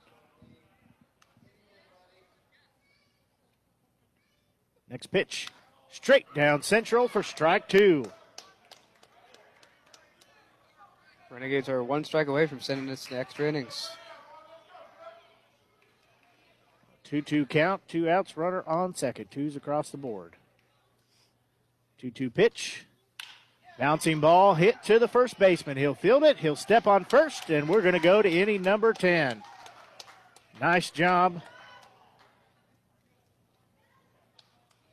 of forcing the out and not doing any damage. So we're going to pause and be back as you're listening to exclusive coverage of Renegades baseball here on the Show Me Sports Network and the Renegades Radio Network.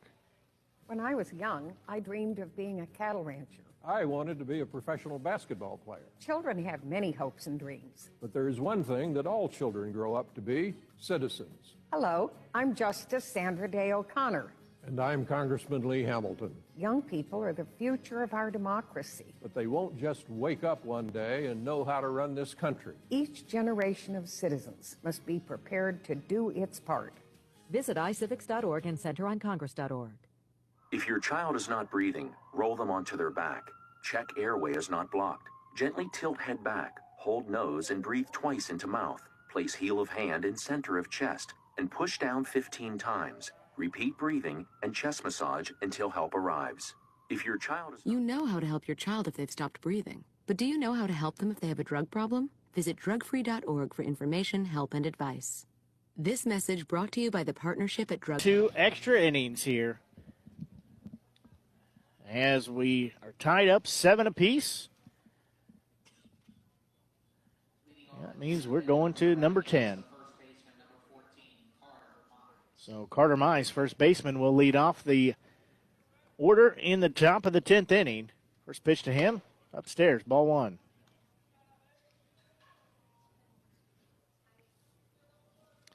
Ben Haig still on the mound, his second inning of relief. Next pitch, in there for strike.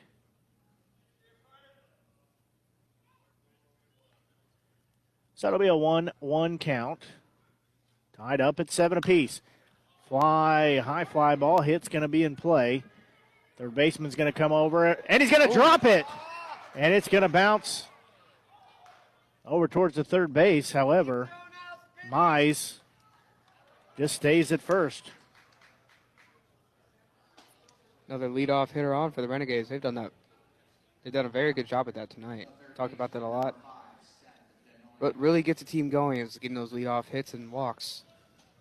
Those usually lead the big rallies, lead the runs scored. Third baseman Seth Denoyer is at bat. He has one runner on, no out, tied 7-7. First pitch in there for a strike. Caught the outside corner. Mize will take a lead off first base. Haig looks in. There's the pitch. Couldn't get the outside corner there, so ball one.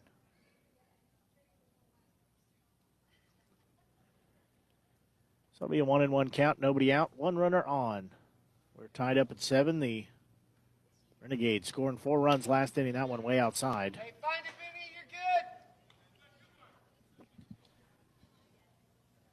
good. Renegades scored 4 runs in the top of the 9th inning to tie it up at 7 apiece. We're now in the top of the 10th inning. Denoyer at the plate. 2-1 count for him. One on, nobody out. There's the pitch. And they're going to say he went around, so it'll be strike 2. Couldn't resist. So it'll make it 2-2. We're coming to you from Dayfield and Liberty Park Stadium in Sedalia, Missouri, home of the Missouri State Fair. Haig will look in. 2-2 count. Pitch is on its way. And a little nubber off the end of the bat is going to drop in there for a single. Center fielder has a hard time corralling it, but Denoyer reaches out and touches somebody. Man, he just stuck his bat out and got that ball shallow center field. Now there's runners on first and second with 0 outs. 2 on, nobody out. Stepping in is Hamilton Anderson. He's had a 2-for-4 night, 2 strikeouts, 2 singles. One of those singles was an RBI. He will step in with 2 on, nobody out. So it's the magic the Renegades had last inning. He'll foul it straight back.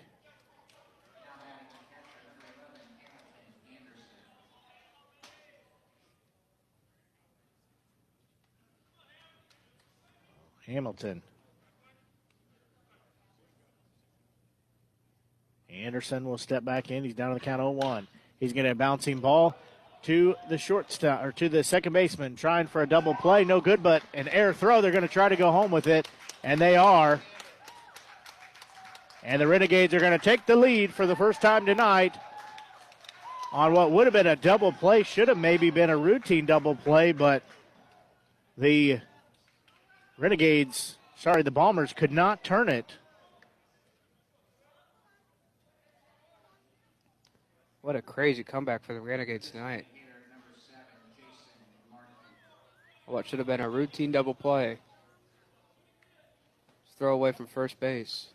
So Marty will be in there, takes the first strike.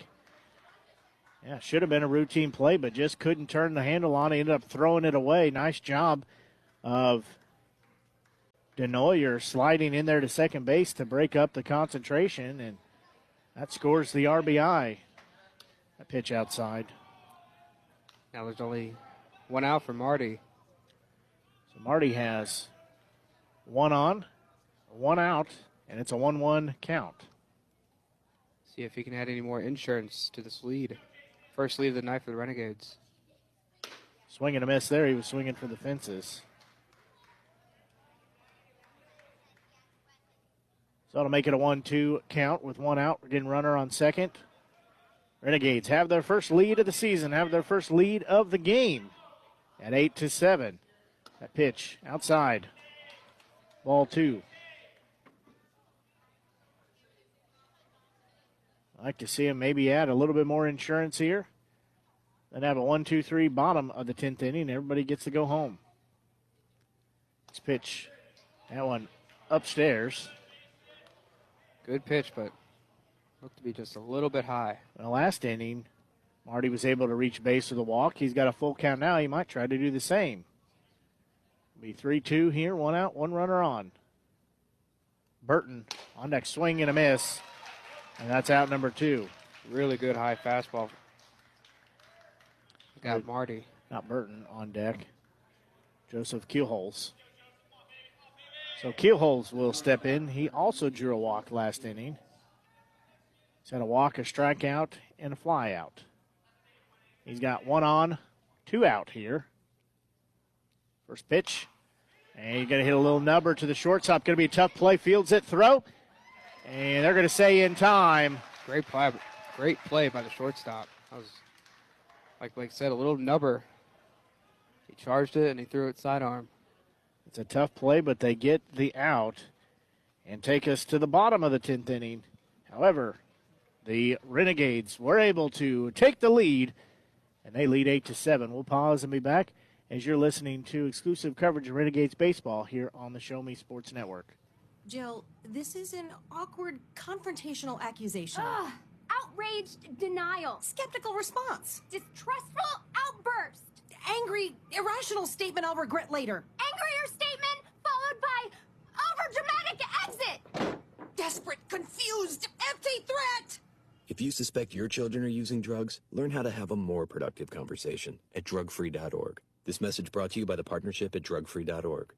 60% of high school seniors don't know the purpose of the Declaration of Independence, even though the purpose is right in the title. While some students think civics is dry and boring, often it's not taught at all. I'm Justice Sandra Day O'Connor. And I'm Congressman Lee Hamilton. Thomas Jefferson, the author of the Declaration of Independence, understood that each generation must learn how to participate in our democracy. We must provide engaging civic education to our children and to our grandchildren. Visit iCivics.org and CenterOnCongress.org. Had to go to extra innings. However, it's paid dividends here for the Renegades as they were able to take the lead at 8-7. First lead they've had all game long. First lead they've had this season. New pitcher in the ball game. Austin Brewers come on in relief effort here. And the Renegades just need him to get 3 outs. And they will pick up the first win of the 2020 season and start things off on the winning foot. So for the Bombers, they will send right fielder number 2, Wyatt Towle. They'll send center fielder Gideon Antle and second baseman Kellen Williamson are the 3 they have coming up.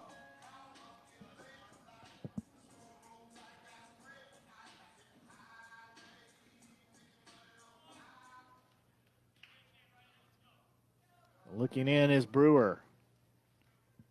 He'll send his first pitch and hit Towle in the back.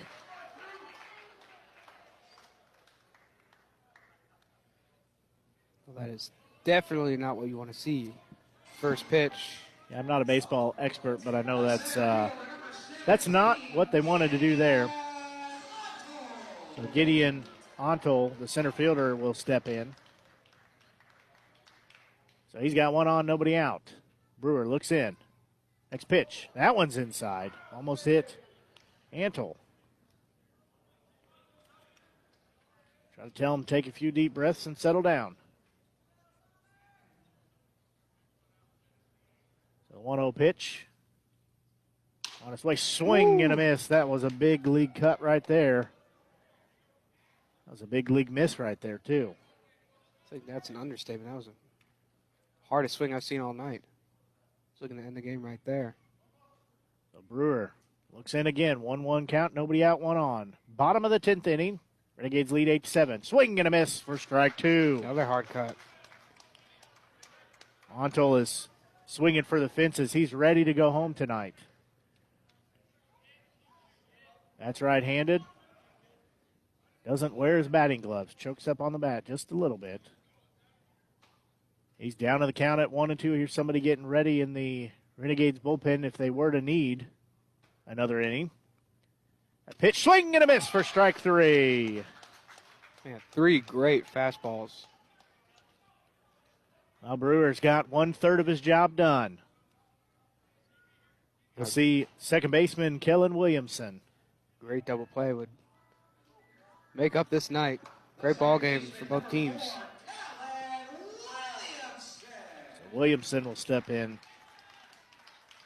He's had a single, a fly out, throw over to first, no tag. He walked, he was hit by a pitch, and he had an RBI single in the 8th inning.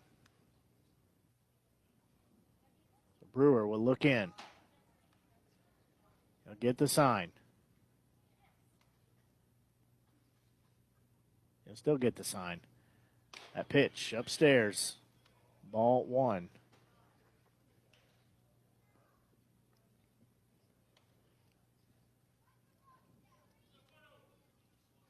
So we're just after 10 o'clock here. Ball game's been a long game. Of course, it's long because we're in extra innings. 1-0 pitch. That one just misses outside. So to make it 2-0. Runner on first base. That is Tao. Brewer will step back on the mound. He'll look in. Dangles that right arm. And he'll step up. There's the 2-0 pitch. That one downstairs. 3-0.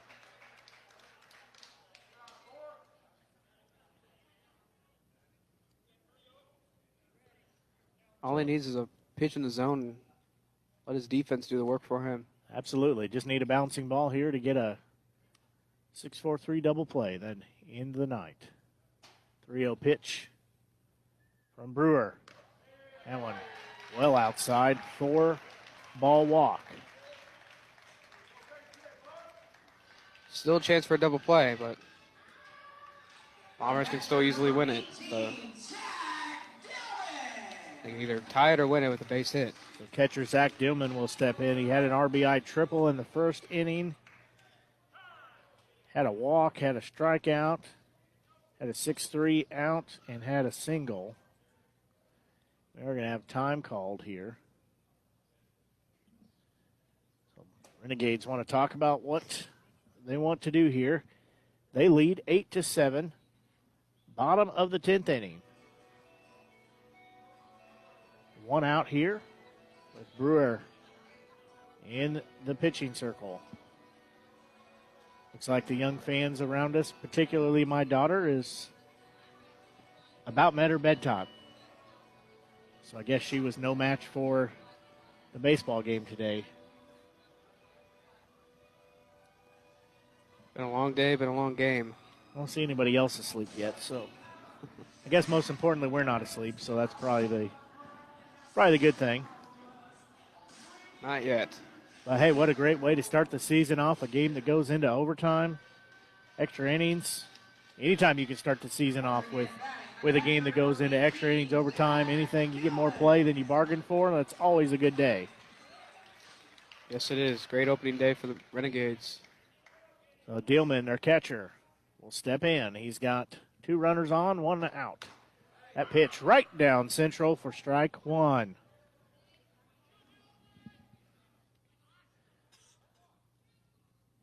So Brewer will look in again.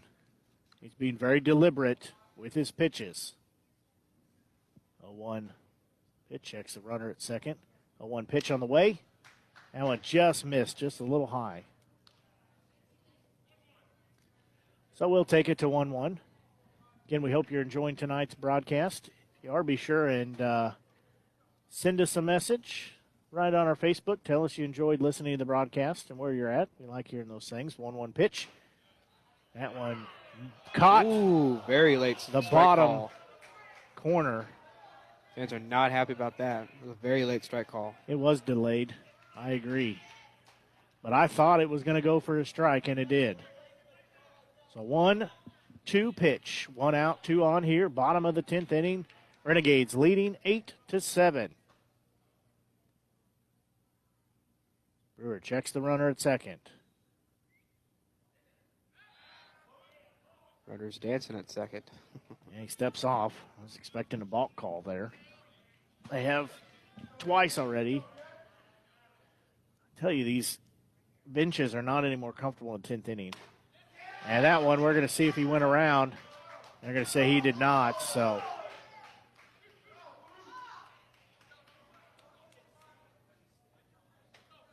So Dillman did not go around. He was awful close. I wouldn't want to try that again.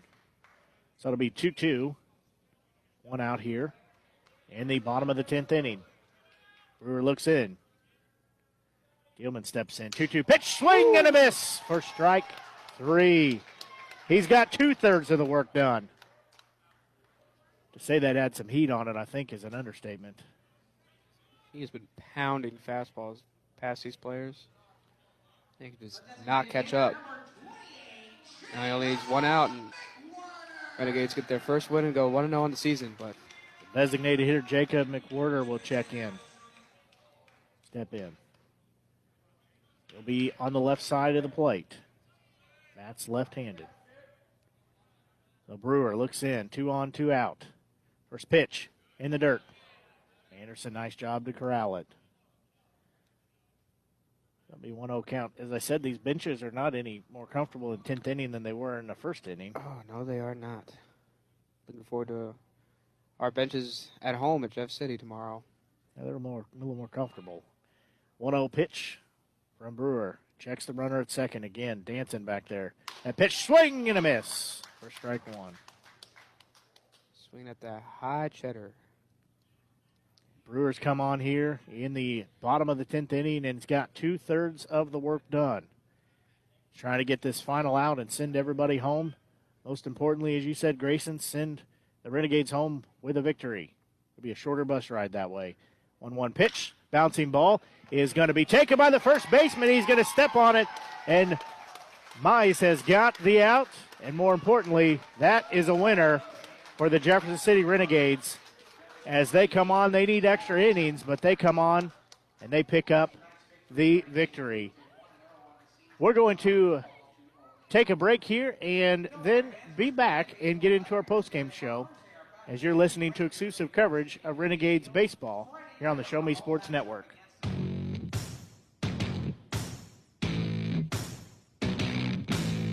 You've been listening to Jefferson City Renegades Baseball on the exclusive home for Renegades Baseball, the Show Me Sports Network. Exclusive play-by-play coverage of Jefferson City Renegades Baseball has been brought to you by Centurion Communications, Batteries Plus Bulbs, Avon with Michelle Carty, Storm Pro Contractors, Mossy Oak Properties, Law Office of Russ Swanigan, River Oak Christian Academy, Kathy Rush Remax Realty, Eddie Gaydell Society, Joe Mockins Ford, Riley Automotive, Southwest Dental, Canterbury Hill Winery, The Dugout Sports Car, Edward Jones, Central Bank, Farmers Insurance, Animal Medical Center, Downtown Chiropractic Clinic, Jefferson Bank, BE Renewed LLC, Poncheros, State Tech College of Missouri, MFA, and Han Custom Laser Engraving LLC. The biggest and absolute best coverage in the Mink League continues as you're just moments away from the exclusive postgame show. You're listening to exclusive coverage of Jefferson City Renegades Baseball on the Renegades Radio Network.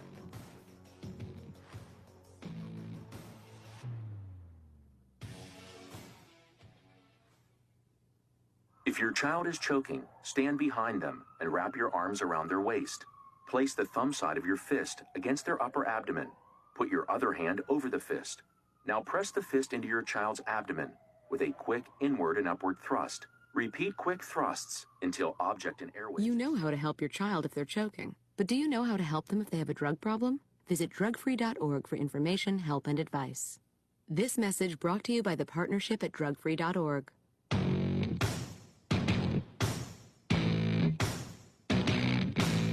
This is the Jefferson City Renegades postgame show on the exclusive home for Renegades Baseball, the Show Me Sports Network. Blake Gazaway and Grayson Smith will discuss their thoughts on today's game, as well as look ahead to the next action for the Renegades. Exclusive postgame coverage of Jefferson City Renegades Baseball is brought to you by Centurion Communications, Batteries Plus Bulbs, Avon with Michelle Carty, Storm Pro Contractors, Mossy Oak Properties, Law Office of Russ Swanigan, River Oak Christian Academy, Kathy Rush Remax Realty, Eddie Gaydell Society, Joe Mockins Ford, Riley Automotive, Southwest Dental, Canterbury Hill Winery, The Dugout Sports Car, Edward Jones, Central Bank, Farmers Insurance, Animal Medical Center, Downtown Chiropractic Clinic, Jefferson Bank, PE Renewed LLC, Poncheros, State Tech College of Missouri, MFA, and Han Custom Laser Engraving LLC.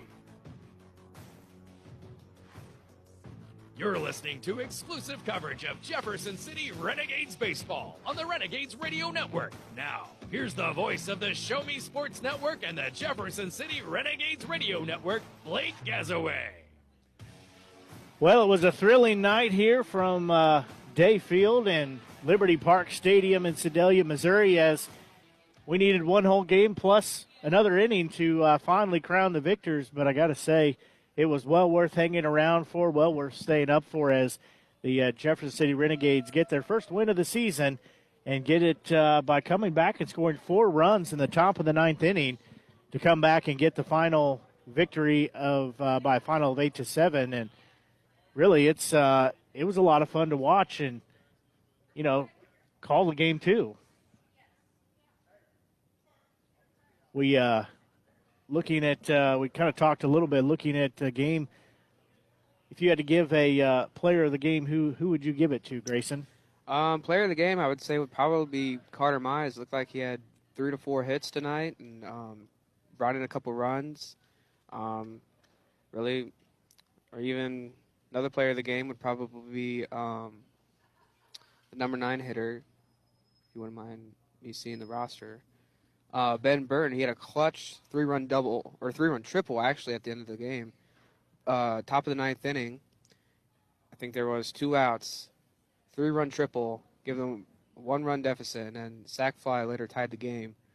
But, man, if he didn't get that hit, this would have been a whole different game, whole different story. I agree with that. I think one of the players, too, that I would say I would give a possible player of the game honors to would be the catcher, Hamilton Anderson. I mentioned it a couple times that, he did a great job really going out and getting some of those balls. There were some that were off their mark quite a bit, and we saw several pass balls that resulted in a few runs, and it ultimately cost him some runs, but not right at that moment.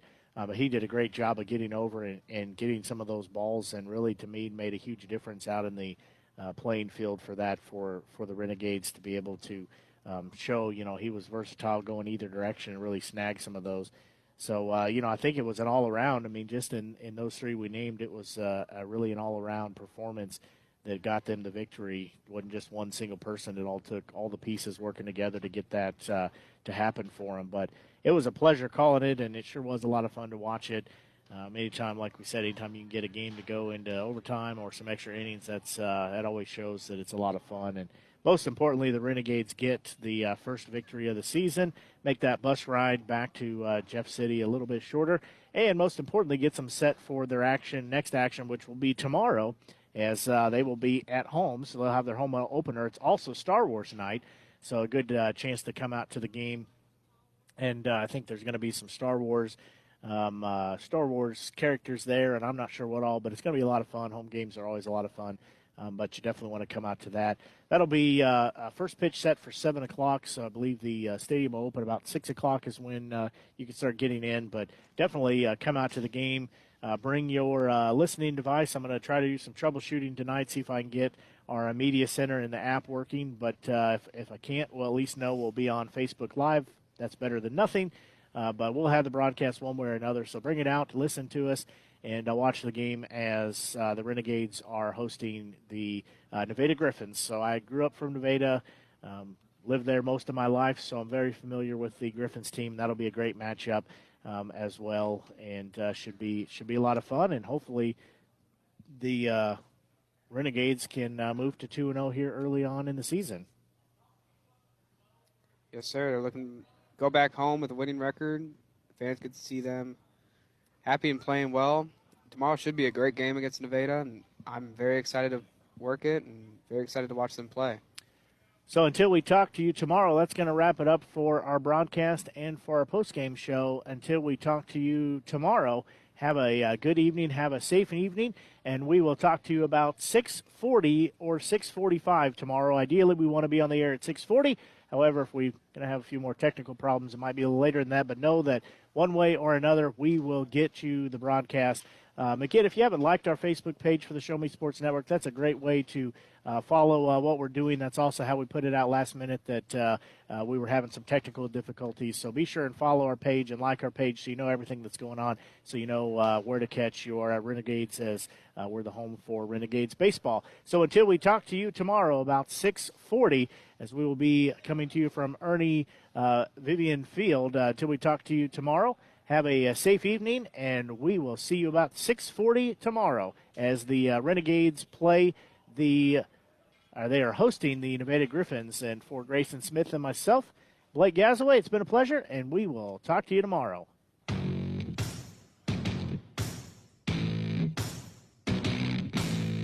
You've been listening to the best game coverage in the Mink League on the exclusive home for Jefferson City Renegades baseball, the Show Me Sports Network, and the Renegades Radio Network.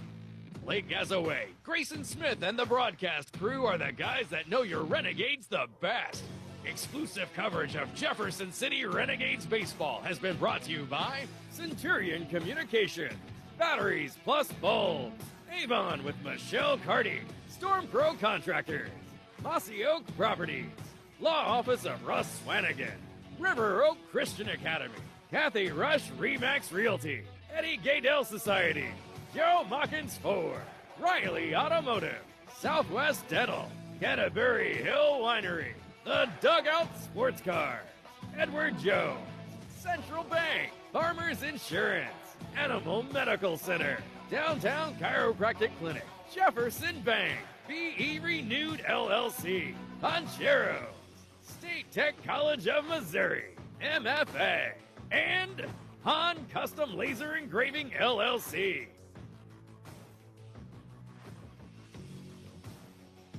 We hope you've enjoyed the broadcast. Join us anytime on the web at ShowMeSportsNetwork.com and JeffCityRenegades.com. The Show Me Sports Network and the Renegades Radio Network, your exclusive home for Jefferson City Renegades baseball.